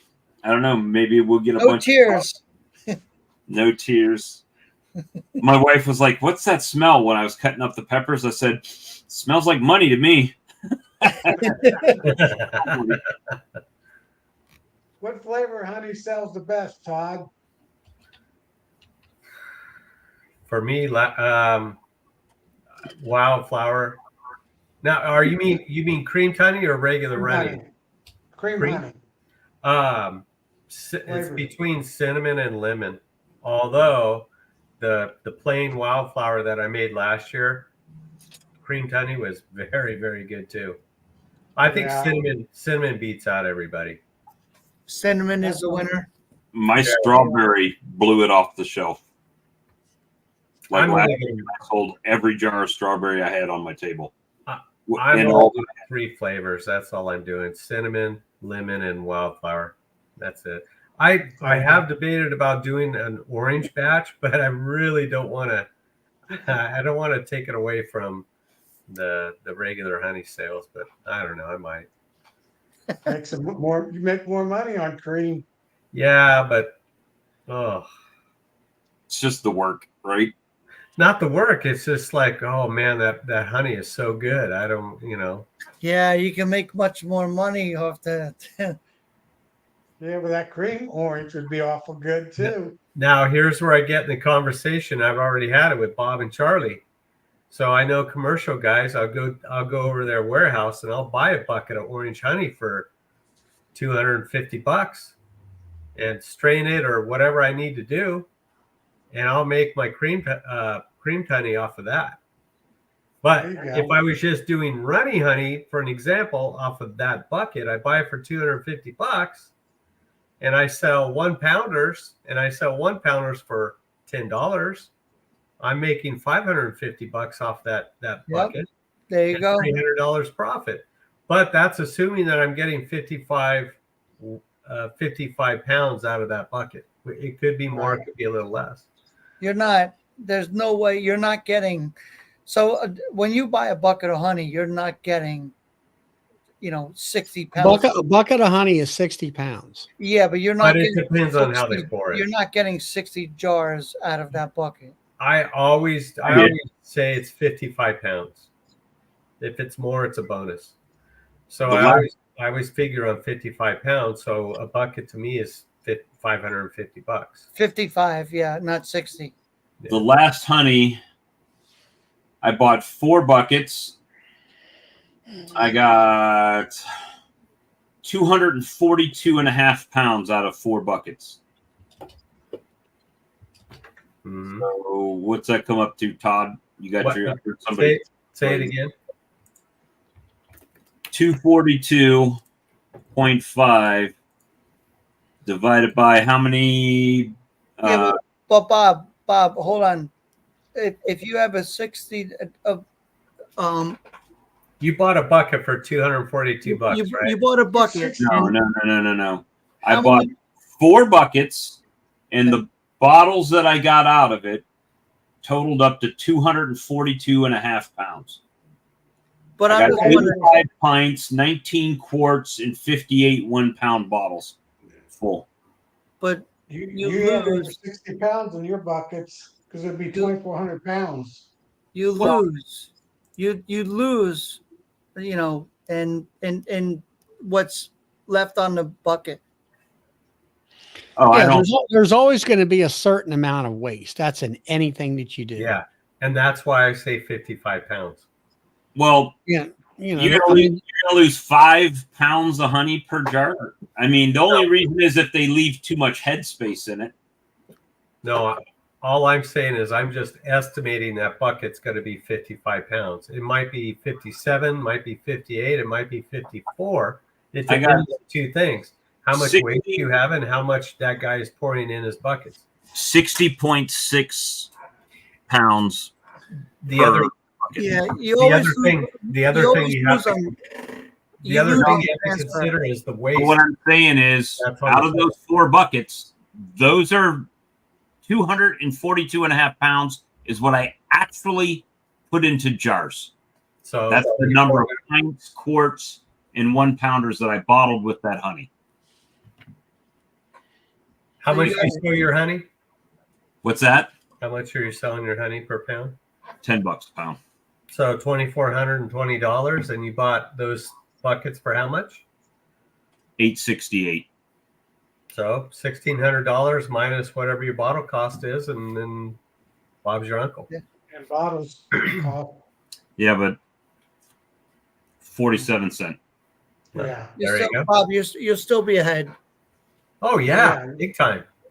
Yeah. But stop back, my Alaska. We're here every Friday night at 8:00 Eastern Standard Time, and then Tuesday nights on Bob's channel, Walker B Ranch, or Lee, which is Kodiak Farms, at 8:00 Eastern. Well, let's see. Yeah, 8:00 Eastern Standard Time or 7 Central. They have a Tuesday night show also. I'm going to tell you what works good for getting that extra little bit of honey out of the bottom of a bucket. A stainless steel pie cutter. The little triangle pie that you use to cut a pie. Yeah. I just put it in the bucket and I go around the whole thing. And it comes right to the bottom, and you can just roll it right into your strainer. That's a lot bigger than a spatula. What about a spatula? I use that myself a lot It's of times. smaller. I built a little metal hook, and I just have turned my buckets upside down, and next day it's all out. Yeah, let Father Time take care of Gravity. it too. I just let gravity drain it all out. Yeah, in Alaska, Thursday nights at 8 Ricky. o'clock Eastern Standard Time with Ricky. Horizontal bees. We need some of these other channels to start publicizing our live streams. We always talk their live streams, but they don't ever put out our live streams ever. So We got to get that.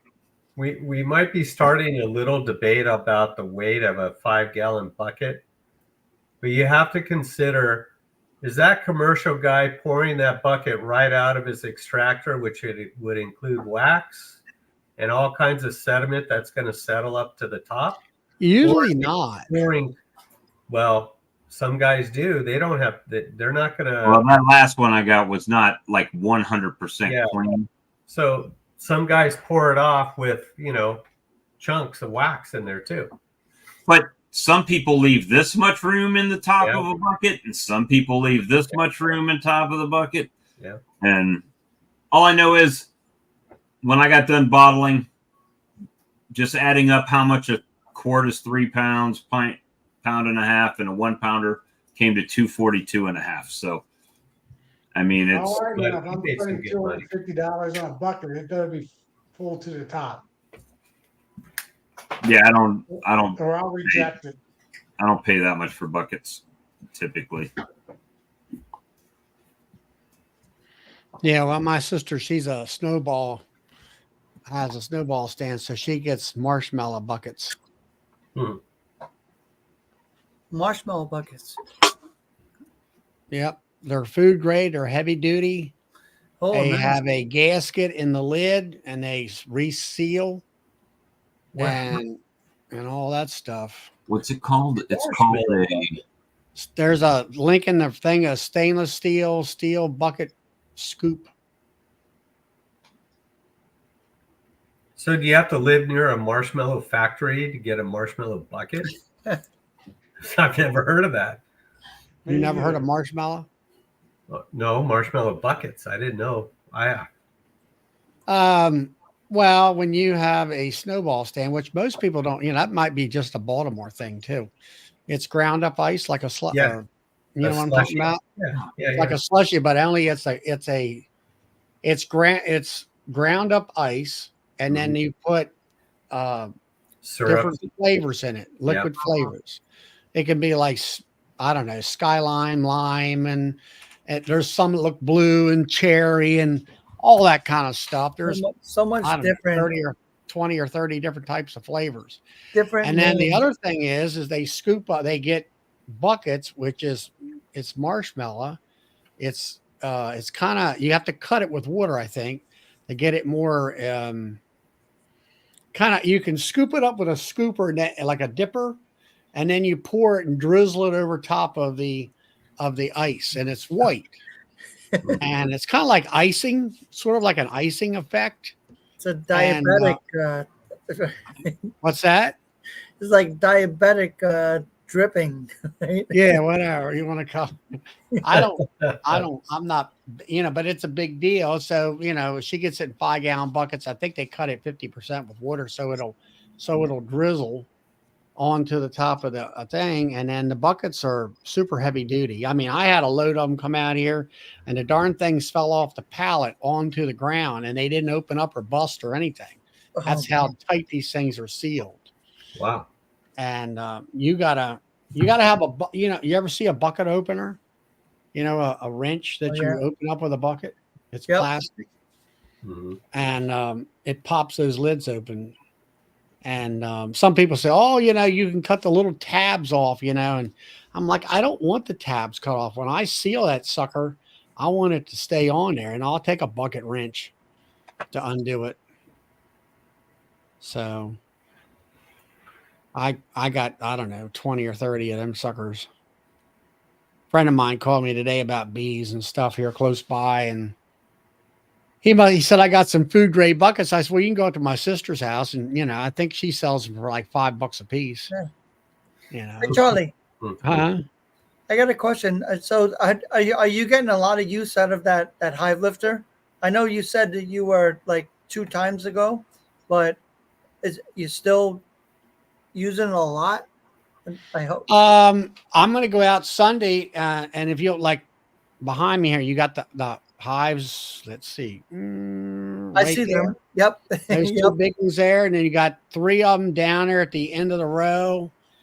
There's either 2 or 3 of them down. There's about 5 of them that made it through the winter. I've got 3, anywhere from 2 to 3 supers on each one of them. And I want to get into the brood chamber this Sunday while it's dry, hopefully, and check on those new queens that I introduced and see how well they're doing. I'll lift all 3 of them supers right off of that thing. No problem at all. That's so cool. I mean, the only thing with that's the one thing I was trying to relate the video was way too long, 30 minutes, but it was a kind of a recap of what's going on. And everybody's been talking on this show tonight that we've had rain after rain after rain. And my biggest problem of it is that, it takes longer to make a video when you're making one. But I still have to get my bee work done. Yes. And some days I would like to make a video, but I got this much time to get this much work done. And I just got to jam it, to get it done between rainstorms. Yeah. But that hive lifter is working. Is good. Yeah. As long as you've got nice flat ground, it really works well. That hive right there, that yellow one, that white one right there, it's right at the end of the building, and I have blacktop right there. And there's a little bit of a dip like that in the ground, because it's a little, so when it goes in, it's on an angle like that to catch the boxes. So it's a little, I can get it hooked up, no problem. But I really need to put some dirt or something there to make a good flat, so I can hook into those boxes really nice and flat. But I just raise up that, the arms on the lifter arms. And what I found is you raise up the lifter arms above the handle holes, and you kind of like lean it back so those arms will flip out of the way, and then you bring it in, and as you're raising it up, the arms are going down, and then of course the flaps flap into where the handholds are, and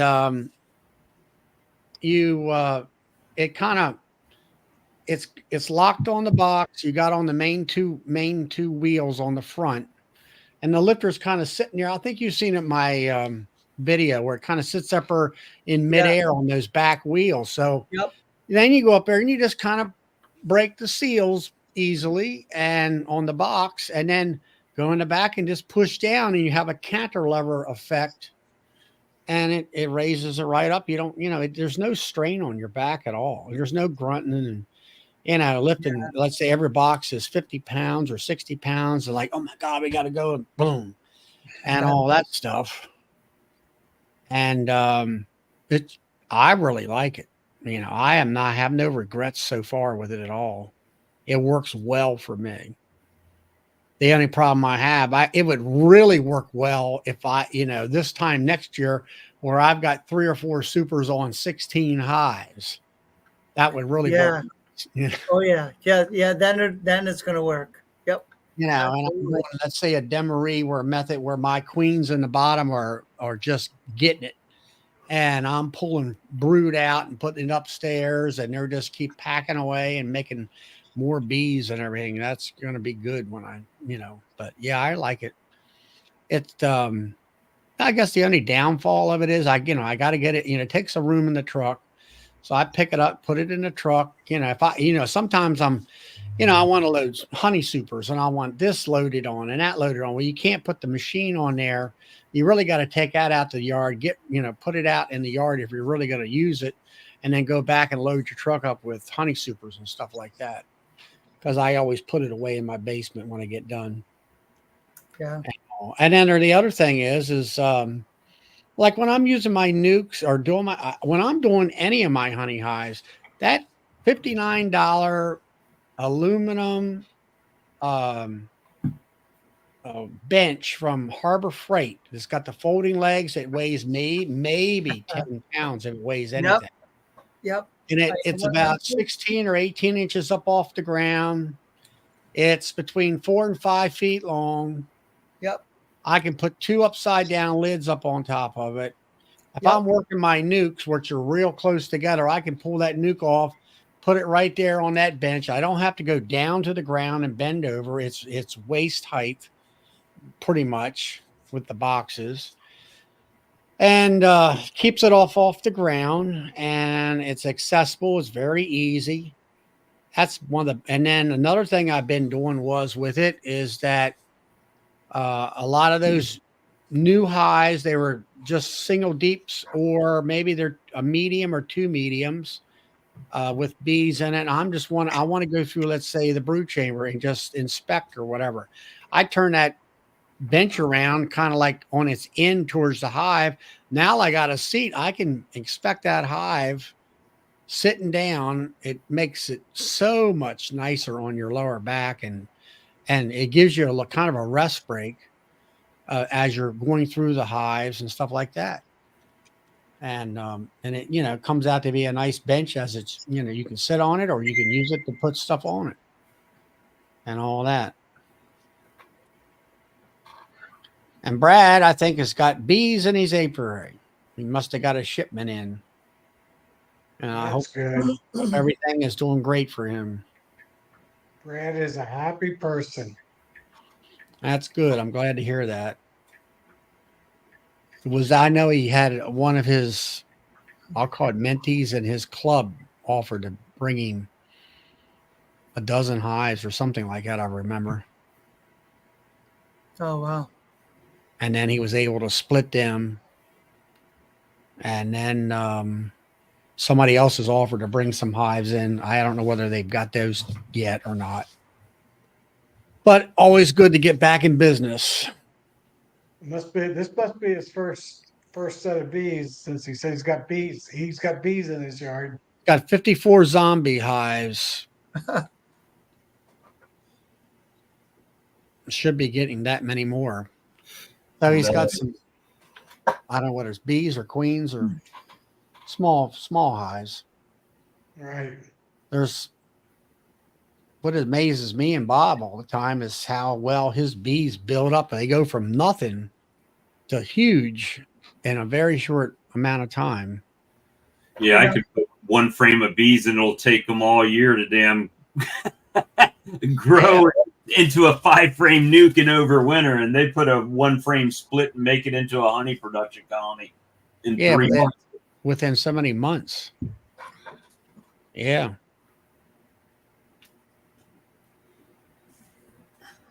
I got a 1-frame swarm right now. Got a queen in it. It was only like a frame and a half of bees. Zombie equals laying queen and a handful of bees. Yeah. But no, Jack, I mean, I'm really happy with that hive lifter. All right. It's versatile. I mean, I watched when Joey went down and moved those hives for Mr. Ed. That style of actually, it's kind of like a regular hand truck style lifter. You have to go from the back end of the hive, and that lifter has to be right next to, right tight with the hive in order to grab the handles on the boxes.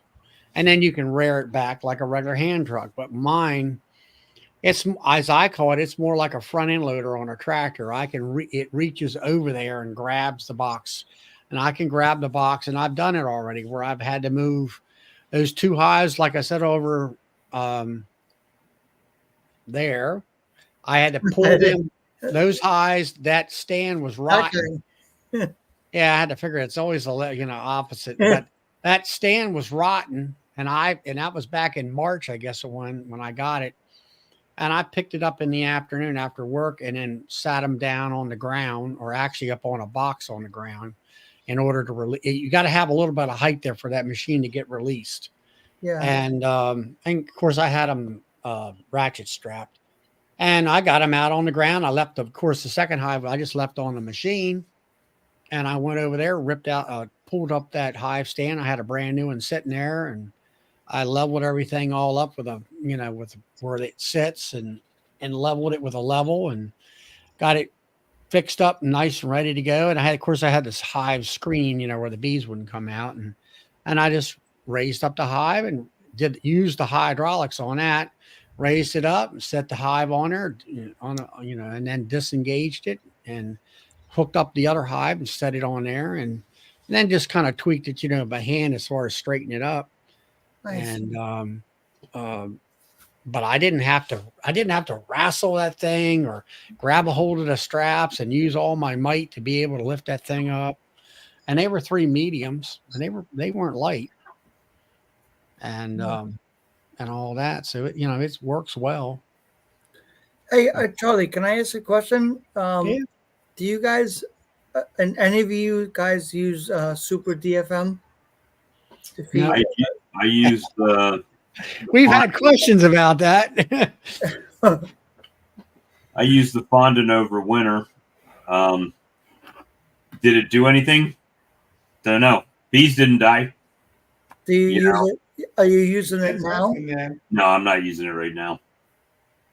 No. I asked a question when Bob Benny was on Hannon and Tim and Hannah show, and I asked him and that was one of the questions I asked. I said, "Have you observed any differences after using that Super DFM?" Which he's just really starting to use it, and he said he hasn't. He said they all look good. That's the typical answer everybody says. Yeah, my bees look good. Of course. And that's it, and it's like, okay. And then I talked to a guy when I was out there at Kentucky, and it happened to be a guy that when he first started with Super DFM as I guess you might say a salesman, he came to our club meeting, he told me, he finally admitted, he said, "Yeah, that was my first time ever speaking." And I'm thinking to myself, yeah, that was pretty, and it was pretty bad too, And I didn't say nothing to him about it. And I says, what's the deal? I says, what's it really going to do? Am I going to really see any improvement or anything like that? And the gist of it, and then I also asked another beekeeper here that had a video about it here several years ago, and I asked him about it, and he says, "Well, do you have chalk brood? Do you have this problem, that problem?" I says, "Nope." He said, "Well, then you're just wasting your money." So that's what it amounts to. I was just wondering. I sprinkle it every month on my hives. All right. What do you see? Bees look good, right? I see bees look fantastic. Yeah. Yeah, but did you have a viral problem or any Nope. type of problems before that? Nope. Do they look just as good then as they do now? Exactly. You're exactly right, Charlie. Eric Vincent, you don't see any difference in them. I don't. Is it The only product that I can tell you that I feel that you'll see a huge difference is. I know what you're going to say. Here we go. Here we go. Here we go. Biologic. That is the only thing that. Now I will have to say, it looked like my bees looked like crap this year. Well, that's because I come to my queens either failed because they were too old, didn't get through the winter. Or the ones who did get through the winter, they looked like crap. They were wore out. They were laying drone cappings everywhere. They weren't laying eggs for nothing. And now I've requeened them with 24 queens, and they're going gangbusters in there on the ones that I've looked at. They're looking like a hive should look. Yeah. And I think when I feed them apis along with my sugar water in the fall, then next spring I should have some busting looking hives. Guys, I'm gonna hop off for tonight. I Bob, appreciate y'all. Bob, I Bye, got a Bob. real quick question for you. So, compared to us, up here in the Northeast and you down in Florida, I'm in right? South Carolina. Or South Carolina, sorry. There's a big difference between what our bees are doing right now, right? There's a delay between what you're experiencing and what we're experiencing, right? It's Yes. So I've already done my first honey pull, right? So, and I will probably, because I'm one guy, right? And I always pull mine. So I don't, whatever I pull today, I'm extracting and bucketing today. It's not going to be sit in my honey house for a few days and dehydrate because I'll get hive beetle slimed out. So, so I start around this time and start pulling it every week or so. I'll go and pull more honey off. And I end up shaking a lot of frames and adding them to extra boxes to move. So it's a lot of labor intensive manual work, right? So yeah, I think we're like 3-4 weeks behind you. So yeah, keep it going and awesome. So I'm gonna try to keep it hidden. I mean, right now, 1 year from my pulls, I pulled 3 times as much this year as I did last year. So on the first pull. So well, hopefully it keeps going. Never know with the weather. But anyway, guys, I'm gonna hop out and I'll talk to you guys later. All right, See you, Bob. Good night. Yes. Yeah, I Boy. was going to tell Charlie, but I'll wait till he comes back. But Yeah. I had a 3-year-old queen that was my best brood queen, and they replaced her this spring. On purpose? The bees did, yeah. They did. Yeah, and there's a reason why. But I'll wait till Charlie comes back because he's the one that had all the Okay. old queens. All right, we'll wait on that. Tom, have you Yeah. tried Apis Biologics? I have, Yeah. and I like the product. Yeah, I do too. I'm same thing with Charlie. I've never seen so many bees in my boxes before. So They exploded. I got a question. Are you guys you use Apis in the winter, like in the fall feeding? I do it in the spring to Spring. get them going, to build them up. Yeah. Now Okay. Charlie does it in the fall. I do. It does. You could choose whatever you want to do, but it works. The thing is, though, you have to be prepared. For that. Yeah. Yeah. So, you're looking at what, 5-6 weeks? No, I take it back. You're looking at about 3 weeks when you're really gonna see, Because it works. yeah. And then the foragers, when they get to flying in about 5 weeks or so, if you do it in the spring before a flow, you'll have more bees in the air. Yeah. Man. Hey, Charlie, I got a story for you on old queens. Mm-hmm. My purple hive, which is an 8-frame hive, she was on her 3rd year this year. Right. And she was the one that in the end of March, I pulled 10, she had 10 frames of brood. And I pulled 7 of them. Remember I talked about that? Well, I went back and checked on them last week, and there was queen cells all over the place. They killed her. I went through it. She had 3 frames of perfect brood, worker brood.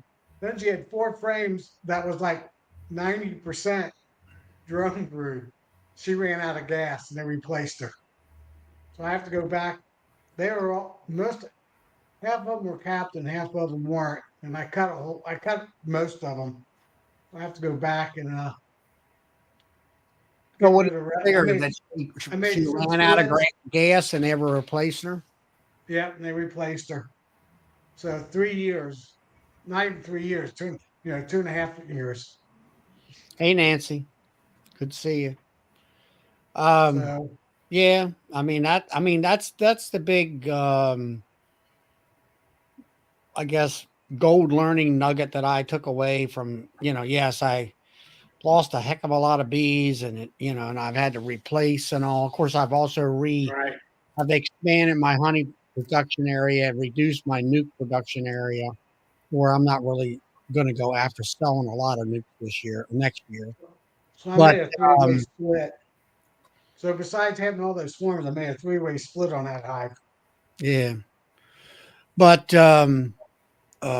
that's my big takeaway this year and what gets me is why does it take me 12 years or more to figure that out? That kind of information, why isn't that kind of information out there? Maybe we just don't, maybe I don't absorb. I mean, I've tell people, let's say doing a demery or whatever, and it kind of goes over their head. And Right.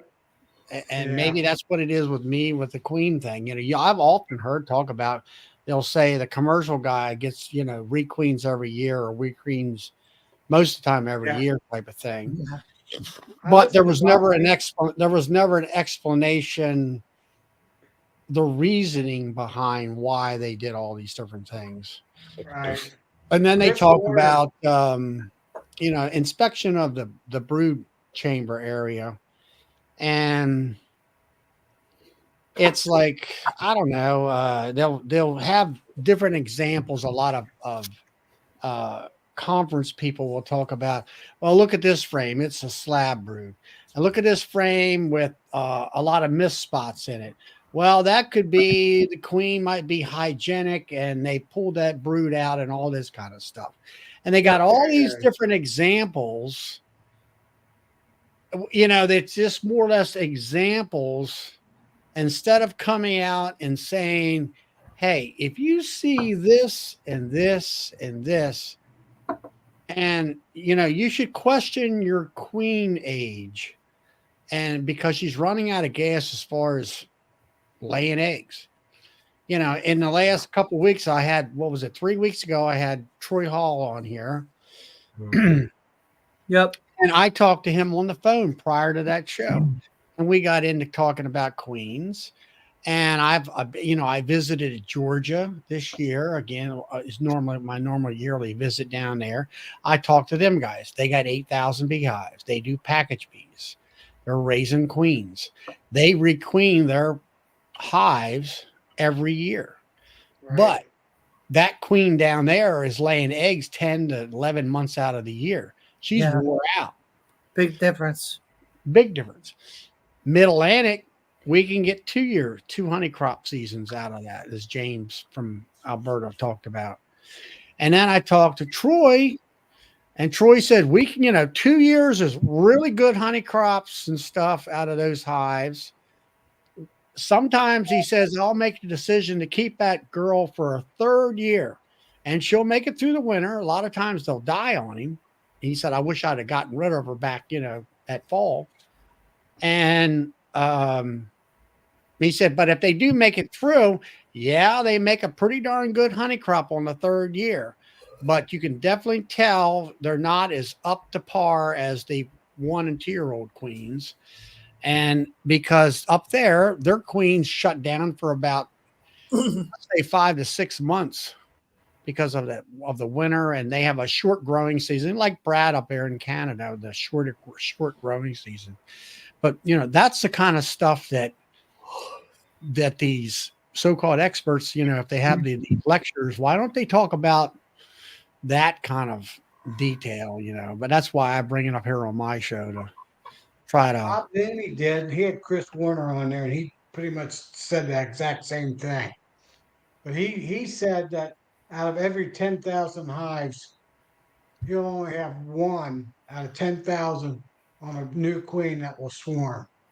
He goes, one of the biggest reasons I replace my queen every year is I don't lose any of my hives. And I go, that's interesting because I hate my hives swarming. And now the last 2 years, I haven't lost any of my production hives because I requeen every year. And Tom, you requeen every year? Yeah. Wow, that's. So when you requeen every year, Tom, if you requeen every year and you put it down in a single brood chamber management, put honey supers above. Yep. So she lays everything up and she's got it brick laid up. She ain't got a place to lay, and they still won't make any swarm cells. They won't That- swarm. They won't swarm. And after 7 frames, that next frame's emptying out. Well, I mean, I've sat down and I've calculated and I did the math. I've counted the cells on a deep. What? Yeah, You Russell. could What? rotate them up above the excluder too. That'll give a little Yeah. fun. But I haven't had to do anything now for 2 years. Once I put her down there, and right around April, she's good. Yeah, Russell. What time of year I'm going to requeen? All right, I did it in the spring this year because queen availability number one, and I needed to do it right away. But I plan on doing it after June of every year, probably by the mid. I mean, like this year, by the 15th of June, our honey season will be all over with for sure, if not sooner. And then if that had been a 2-year queen, 2-year honey season queen, as I'm going to call it, I would try to get queens in at that point in time. Yeah. I got one guy could. in Pennsylvania that I'd like to get some queens. I mean, I seen him tonight on another talk show before I come on to mine, and he's out there in his yard. He was live in his yard on the Zoom meeting. No veil, no nothing. Shorts. He has a breeder hive. It's a 6-frame breeder hive. He's pulling bees up, slabs of brood.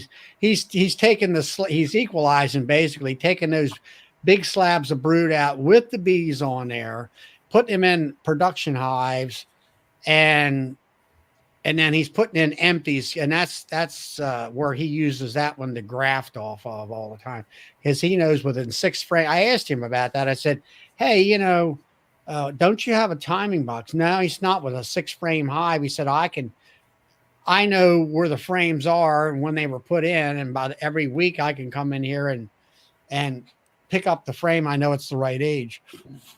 And but he had no veil on or anything. He said, it's my friend Ed. He's up in Pottstown, PA. And yeah, I tried to get some queens early this spring, but he was totally booked up with his club. Well, the same club that I'm belong to, Chester County. But that's what I would like to do, is requeen in June. And that way I'll be on a cycle. That June queen of that year will go through the winter, go through the next year's honey season, go through the winter, go through the second year honey season, requeen again. And Charlie, that's what I want to think too. That's what I want to requeen also. I'm going to be requeening every even numbered year in late spring or early summer. So yes, that's how I'm doing it. I got lazy and I paid the price this year. So, what, did you have a lot of dead outs, Todd? I had some dead outs, but I had more normal swarming. But this year is kind of a more than normal swarming year anyway, I think, for a lot of people. So yeah. Well, they've been talking about swarms in our area here, and I think everybody on the chat here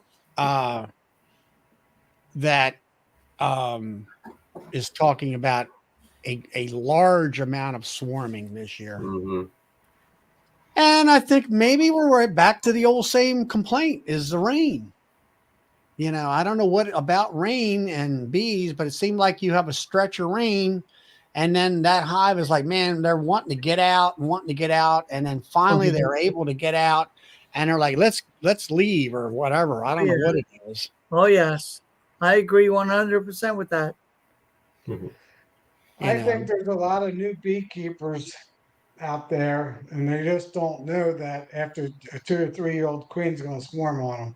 They buy the queen the first year, and it's overwintered, or it's a new queen, and they're growing the boxes anyway, so they're not going to swarm because it's coming from a nuke or a package, and that next year they're gone.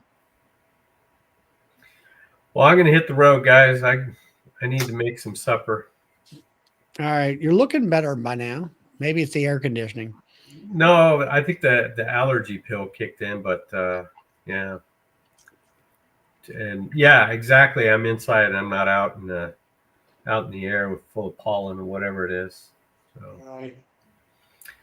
but everyone have a good weekend. I'll talk to you guys later. You too, Todd. Yeah. See you later. Bye. Now, Richard Briner says, I see why you're requeening every year because you're using inferior queens. My question is how can you prove that there's a queen that is superior? That, a queen is a queen. I mean, things that, I've talked to the older guys that have been at it for 50 years and they'll talk about queens used to last 4 or 5 years. Now they only last 2 years, thereabouts. Let's say. That's because of mites, and everybody was told take your drone frames and freeze them, and you're cutting down all the drone population. That's a double-edged sword because they've done more and more studies now that queens that get bred with over 20 to 30 are 8 times better on handling mites. So you don't want to kill your drones. If anything, you want to promote drones in all your hives. I do. Yeah, I have a drone frame in every one of my production hives. I absolutely do too. I have a drone frame in every one of my boxes. Plus, I'll be grafting about 60 cells in end of June, early July, and I need those drones. Yes. Yep. Yeah. Here's a question here from Shane. Let me see if I can get it. Summer solstice queen, which is June 21st. Do they take into account that the resources at that time of that year? Yeah. I don't know. The answer is resources, yeah. the what makes a queen is the drones, like Tom just said. You got to Yeah. have, if you have a large drone population with multiple, you want that drone to be mated 20 times from 20 different drones, Right. That part is not any difference. In fact, I think there's more drones end of June there is in April. Yeah. But you do have to build better mating nukes. You can't get away with 2-frame mating nukes in the summertime because they'll get robbed out. So I agree. I do 3 to 4 frame mating nukes when I do my grafting after the summer solstice, only because of robbing. So it does take more resources. I put some drone frames in, and then you get the bee inspector that comes out and says, well, you want to take them out and freeze them like you were saying and kill the Yeah. drones. And I'm like that. Well, wait a minute. If I have my mites under control, then I shouldn't really have too much of the thing about a drone frame is it gives the bees a place to put the drone cells instead of in my Yes. worker bee comb Right. and all that. So and then Brad, who's on here tonight, he talked about where he has his story frames, as he calls it, where he gives us those frames, where they make their own drone comb. But then because they have a place to put the drone comb, then you don't have that drone comb that they're putting up on top of the top bar of the frame, gluing the two boxes together. Yeah. Right. Yep. Yeah. There's no drone comb. You seem to have a cleaner hive. You have a that black way. cleaner hive. Yep. And they won't be putting wax up in between your top frame and your lid, your inner cover either. I've not noticed that. So I put in some drone comb and I waxed it and everything, but they're drawing it out some. I mean, like I say, I'm still building up. Yeah, Charlie, can I give one input on that? Yeah.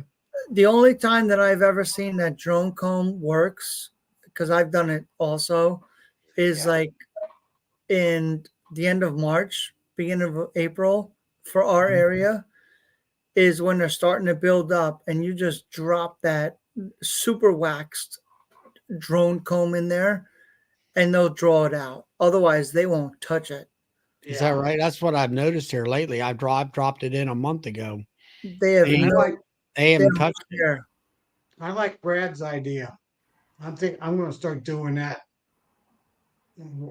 on some of my hives, What's even on my story resource frame? hives. Story, Yeah. you know, I mean, what I've Brad's seen idea? in the story frame is where you have a regular wooden frame, but you put a piece of foundation in the middle, and then you leave so many inches on either side of it for them to draw natural drone Okay. brood down and all It's a that. hybrid. Yeah, Because but really one of those drone frames is really, you only need one side. You don't need really two sides Yeah. of drones. It's a little bit overkill. So putting one of these story frames in there should be about the right amount of drone space needed for the hive. for the hive, And Yeah. I just put it in there, and as soon as I draw it out, it's good, right? They don't draw both sides out ever. I never seen that. Well, I got mine both sides drawn out. Oh I wow! might turn. Well, that's probably after a couple years when I turn them around or something. and now Maybe. Yeah. Yeah, but So, they do that. They draw it out one side, and if you put it in the middle, they will draw it out, and then move it to the outside. yeah. I put yeah, mine. it's I just put my 20% drones. drone frame using a third slot too, right Yeah, see on that the outside of the brood. it's number 7 or number 3 usually, right? Yeah, 3 or 7 Yeah. is the And best then spot. we're always talking about I had a starter strip or a plastic drone frame. I've gotten some drone frame, the green frames given to me. So I threw the whole I had re-waxed it, put that drone frame in the hive, and they're starting to draw some of it out. Now, like Nancy she uses the story frames, which is a normal frame. It's got, I'll say, 1/3 worker brood foundation, and the other side on either side is, I mean, they might have a starter strip, I'm not sure. And they draw down the drone brood naturally. And then Tom puts undrawn frame in the middle of the hive, if as long as it's well waxed. Yeah, you can put a starter strip. They'll do a percentage of drone in it typically, especially if it's like the third or seventh position. All right, there's no starter frame. It just still just draw it out. Yeah, because it's already started in the middle correctly. Right. And as far as Shane wants to know the scarcity of resources at the time in June 21st make the queen would be inferior. No, I there's don't. so much. I don't think that matters. No, there's so much food in the hive at that time. You got to remember one thing. All right, you got to have if they're making a queen cell, they got to have good pollen and nectar coming in, so they can feed that larvae quality royal jelly its entire life. So Right. then she's well fed. She emerges as a virgin. The next stage to make her a quality queen is to get how many, if she can get 20 drones to inseminate her.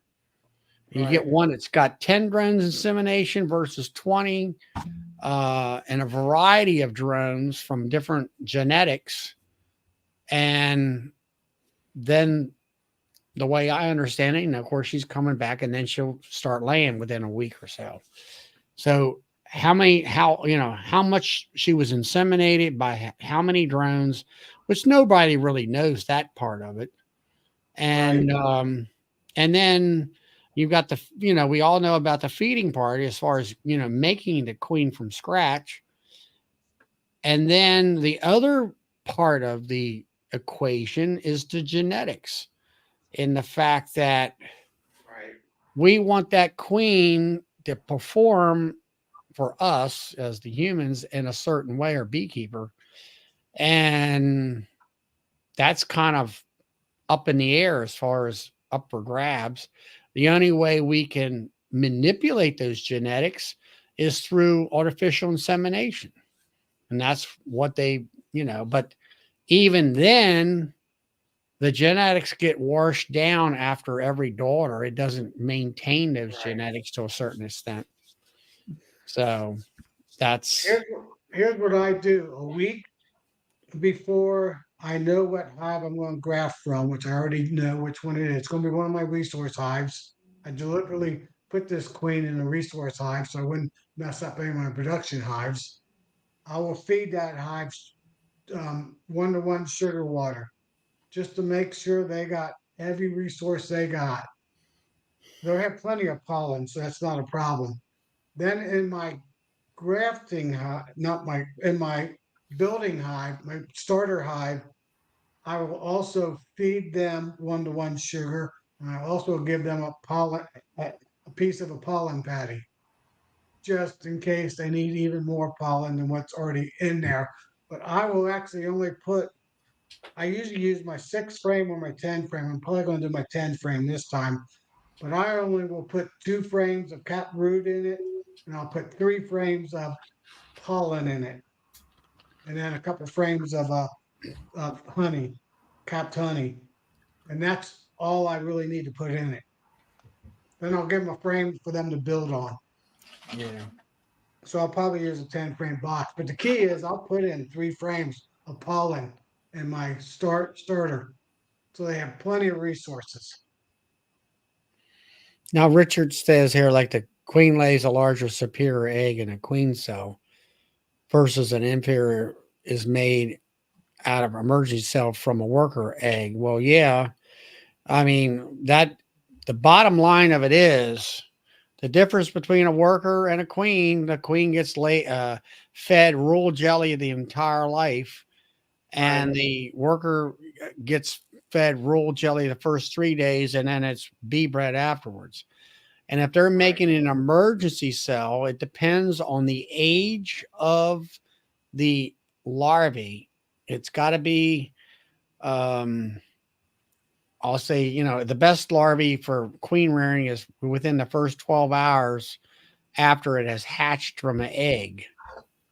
And they're like, hey, we'll take anything to make a queen. So they'll start feeding multiple, queen cells that are on the face of the comb and see who hatches the first. And so they, basically they're trying to survive to make the hive survive. And once they get the queen, okay, we got a queen here that can lay an egg and lay worker bees, so we're surviving. Then maybe they might make the decision to make swarm cells, so they have an egg that's more, a more productive queen egg in there, and then they might replace her again. Yeah, that happens. That happens pretty often. Yeah. Yeah. Yep. Yeah, it does.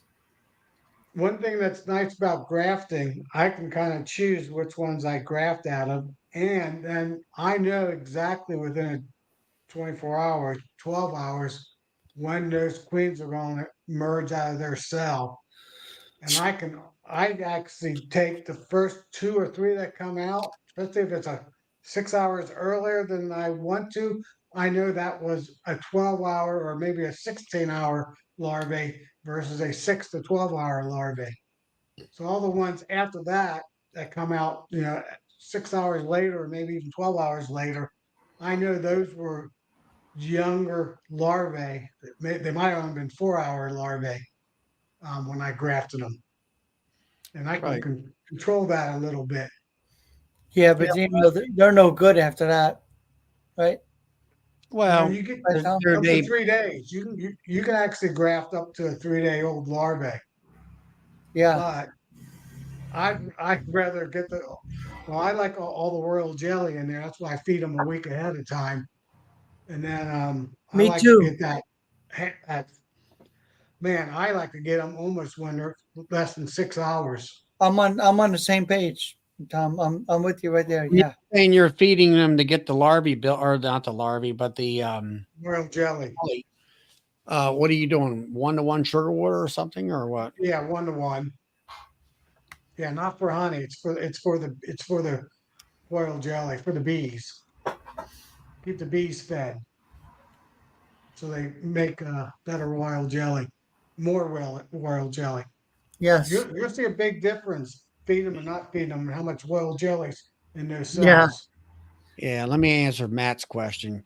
Yeah, Matt. I mean, the queen lays an egg. It's It yeah, takes about a little over 3 days for that egg to hatch into a larvae. And that's when I'll say the clock starts ticking, as far as making a queen out of that larvae. You need somewhere between 12 hours or less after it has hatched. And that's the best optimal time and yeah. all that. No, I don't run a timing box.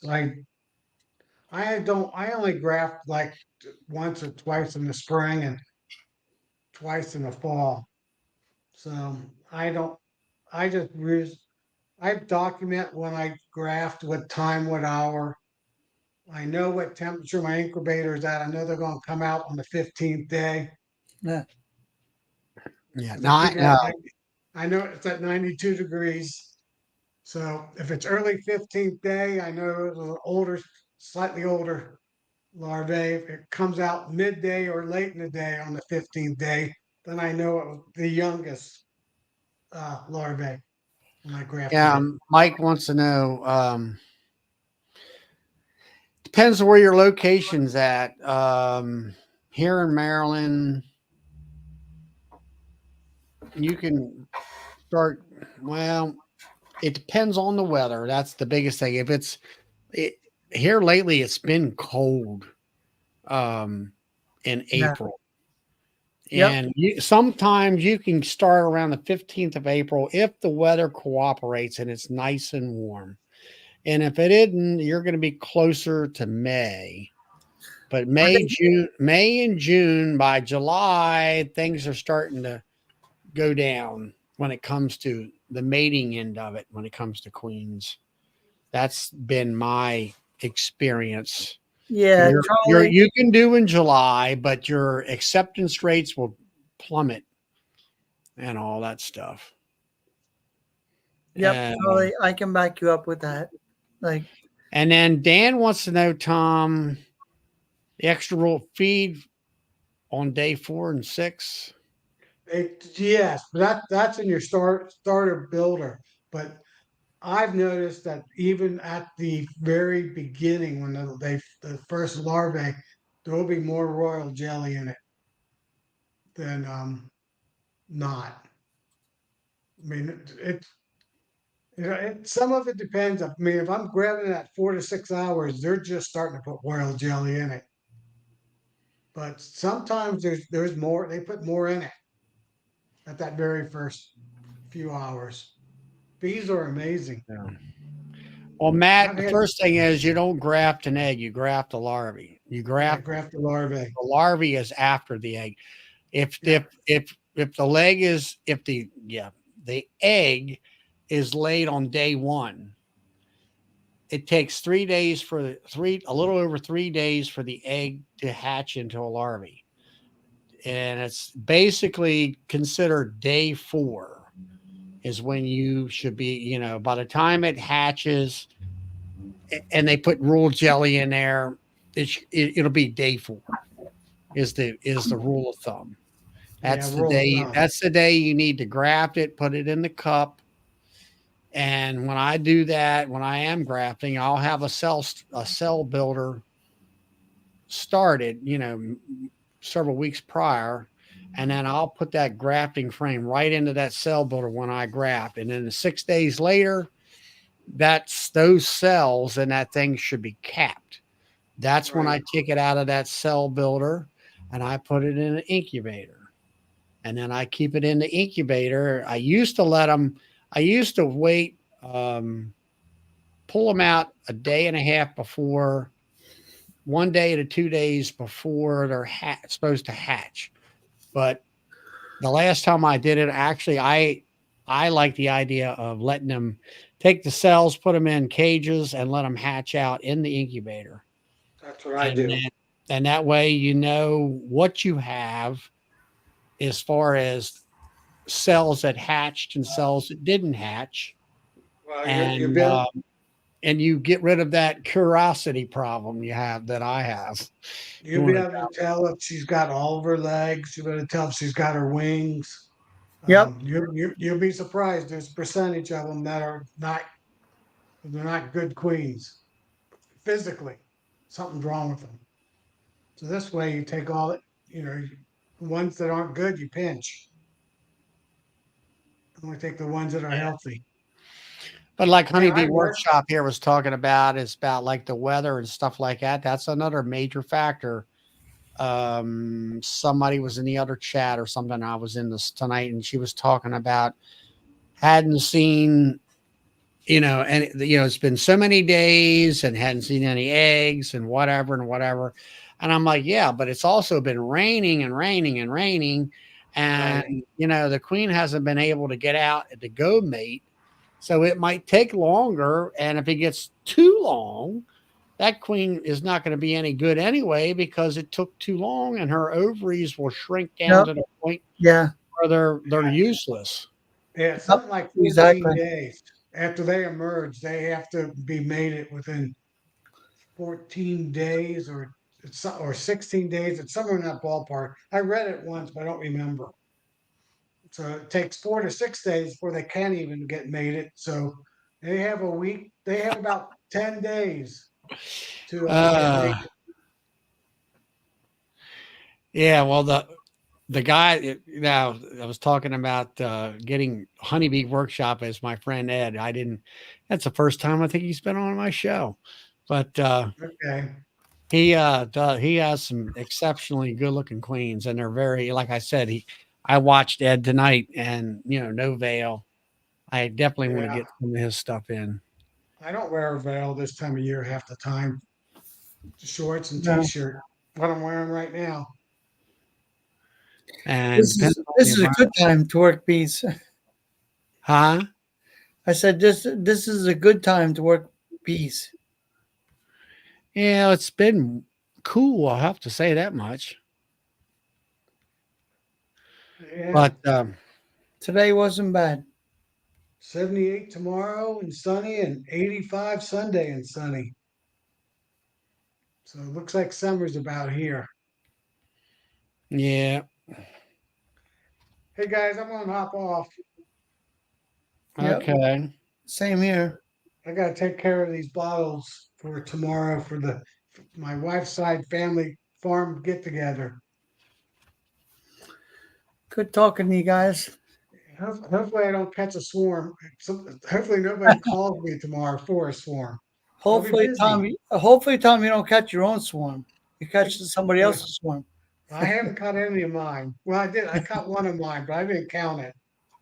One of my 8 framers, I didn't think it had a queen, and it got a late queen or something, and all 8 frames was packed. They were putting comb between the frame and the side of the the wood, Like, and they swarmed on me. like, what the f? Did you catch them? Yeah, I caught them, but I Nice. said, "Where did this swarm come from?" And I couldn't figure it out. And then I went to get the queen out of that hive, and I go, "Holy moly! There's 15 frames of bees in this 8 frame box." And it was brood. Every frame had brood on it, so they actually had queen cells and all that. So I Yeah. actually cut those queen cells Oh and made man. queens early this year. It's kind of crazy because I now I know in the springtime when I see carpet of brood, I got to cut those back because Yeah. I'm thinking like, oh, these bees are doing awesome, right? They're doing really kick ass, and they're not, right? They're ready to Six. swarm, If you get Yeah. more than 6, then you got a problem. Yeah. Yeah, I just So- want to answer this question. Honeybee Live. No, we're backyard beekeepers and I work sideliners. Most of us are, I think, I mean, depending on your definition, most people will say a definition of a sideliner is at 50 hives, but I disagree with that. It isn't the number of the hives, it's what you can do with the amount of hives you have. You know, I'm a full-time beekeeper after I get home from work. yeah. I have a full-time job, and this is my hobby. So Yeah. I think I got 44 hives now, 45 hives. I don't even know how many I got. 40, mid-40s. Yeah, we're basically sideline beekeepers. yeah, Yeah. I think I'm averaging 30, 40 hives. I'm gonna say 40 hives average. Yeah. We're about the same place, Jack. I'm Yeah. running right around 30, with All right, I got to nukes and roll. honey Everybody have a production. good All right, weekend. Tom, we'll catch you later. Tom, take care. You Yeah. too. But so anyway, yeah, but that's the answer to that. And then Matt Morris, let's see, let's see, what did Matt do here? Cage the Virgin Queens, I think he did. And on the flow, and I walked a few into a queenless hive, and that's fine. Yeah, you can walk them virgins right in there, and they shouldn't have any problem. Because they don't have their pheromone smells at that time until they get mated. And if they're queenless, I think you'll find the worker bees, they kind of know that they're queens, and they'll jack their butts up in the air and start fanning, saying, "Hey, the queen's here, the queen's here." So Yep. that's a good sign. Yep, I agree with that, Charlie, too. Yeah, absolutely. I had one hive where I knew one nuke was queenless, and I knew one nuke was queen right. And I was demonstrating that with a new guy. And then a couple of days later, I'm going through that queen right hive, and there's the queen. She's running around. She sure is awful runny looking. Yeah. And I didn't pick up on the size. I mean, she must fairly decent size queen, not but she was small. And then 2 frames over, here's Big Mama there with a red dot on her at the time, I think it was. And I said, well, that was her daughter over there. So I went back 2 frames back over there and pulled that frame up. And luckily she was still on that frame. And,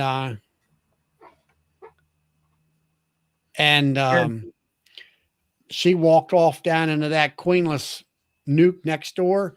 And seconds later, those damn bees put their butts up in the air and started fanning. And hey, the queen's here. The queen's here. I checked that hive a couple weeks later, and she had all kinds of brood laid up. And I call sidelining having a day job, but able to make money on the side with your bees. And I agree with you 100%, Honeybee Live. That's exactly my definition of that. Because people will say, well, you only have so many hives. I said, well, how much money did you make? Yes. Did you make 10,000 this year out of your bees or whatever, or 15,000, or main thing is if you have, let's say $4,000 or $5,000 worth of expenses, and you can make enough money to the bees are self-sustainable where they pay for your expenses. And then if you can make a little bit of profit on top of that, I mean, to me, that's a sideliner. That's the whole process. That's what we're doing this for, right? Just make some bees and sell some. Well, for me, I do make a profit, and it's sort of a game, I guess you would call it. And it's where I've taken something and I went from a backyard thing to a bigger thing to where I am self-sustainable. Yep. And Yes. I can make a profit and take that profit. I can go to the Honeybee Expo, and that pays for my vacation type of thing. Or I can buy that hive lifter I bought this year, which that's part of the expenses. And that kind of stuff. And I mean, that's, but Honeybee Live has definitely got, that's I agree with that 100%. I think so too. Okay. Let's see who's going on around here.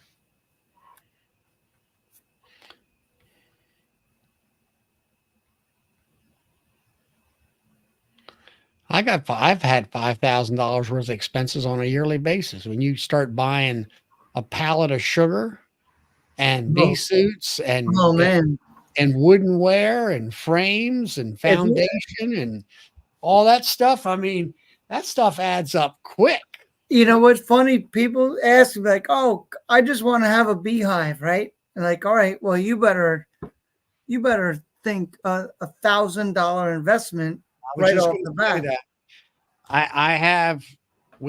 I'm the head of our bee club, and we have the bee inspector as our teacher at the college for our school that we give. It's a 6-week course, and that's the first thing she does out the gate is this is what you're up against financially. How much you want to invest? And she basically your $800 to $1,000 invested when you buy smoker, protective gear, hive bodies, and all. All right. You can buy. Let's say if you do mediums, you buy a screen bottom board, 3 medium bodies, inner cover, top cover without the frames. You're talking $200 right there. You add frames to all that, you got another $100 at least in there. Yep.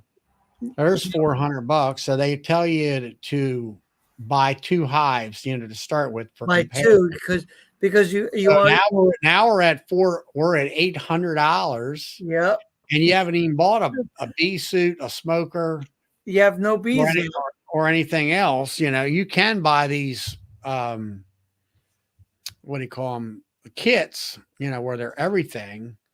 Yep. But every time I look at those kits, you get a hat and a veil that goes over top of your hat. And it's like, it's crap, It's a junky one. Yeah. Yes. Yep. But anyway, this year she had a father and daughter team in the class, and I seen her the next day or so, the next couple of days later. Anyway, they had already texted her and said, "Hey, we're not coming back to the class. We're not gonna dive into that for that kind of money." Why not? Oh, Yeah, for the money. For the money. They just didn't have the money for all that stuff. Wow. Yeah, it's kind of crazy, Charlie.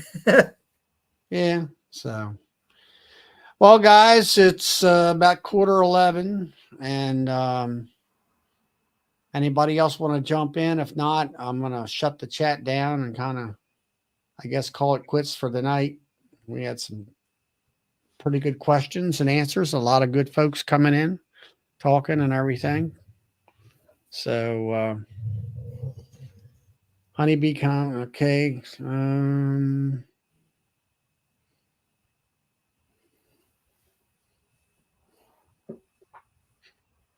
So anyway, well, good to see you, Ed. I'm glad that you stopped by. So anyway, I'm going to go ahead and shut the thing down. Good to see you all. And we will see you next Friday.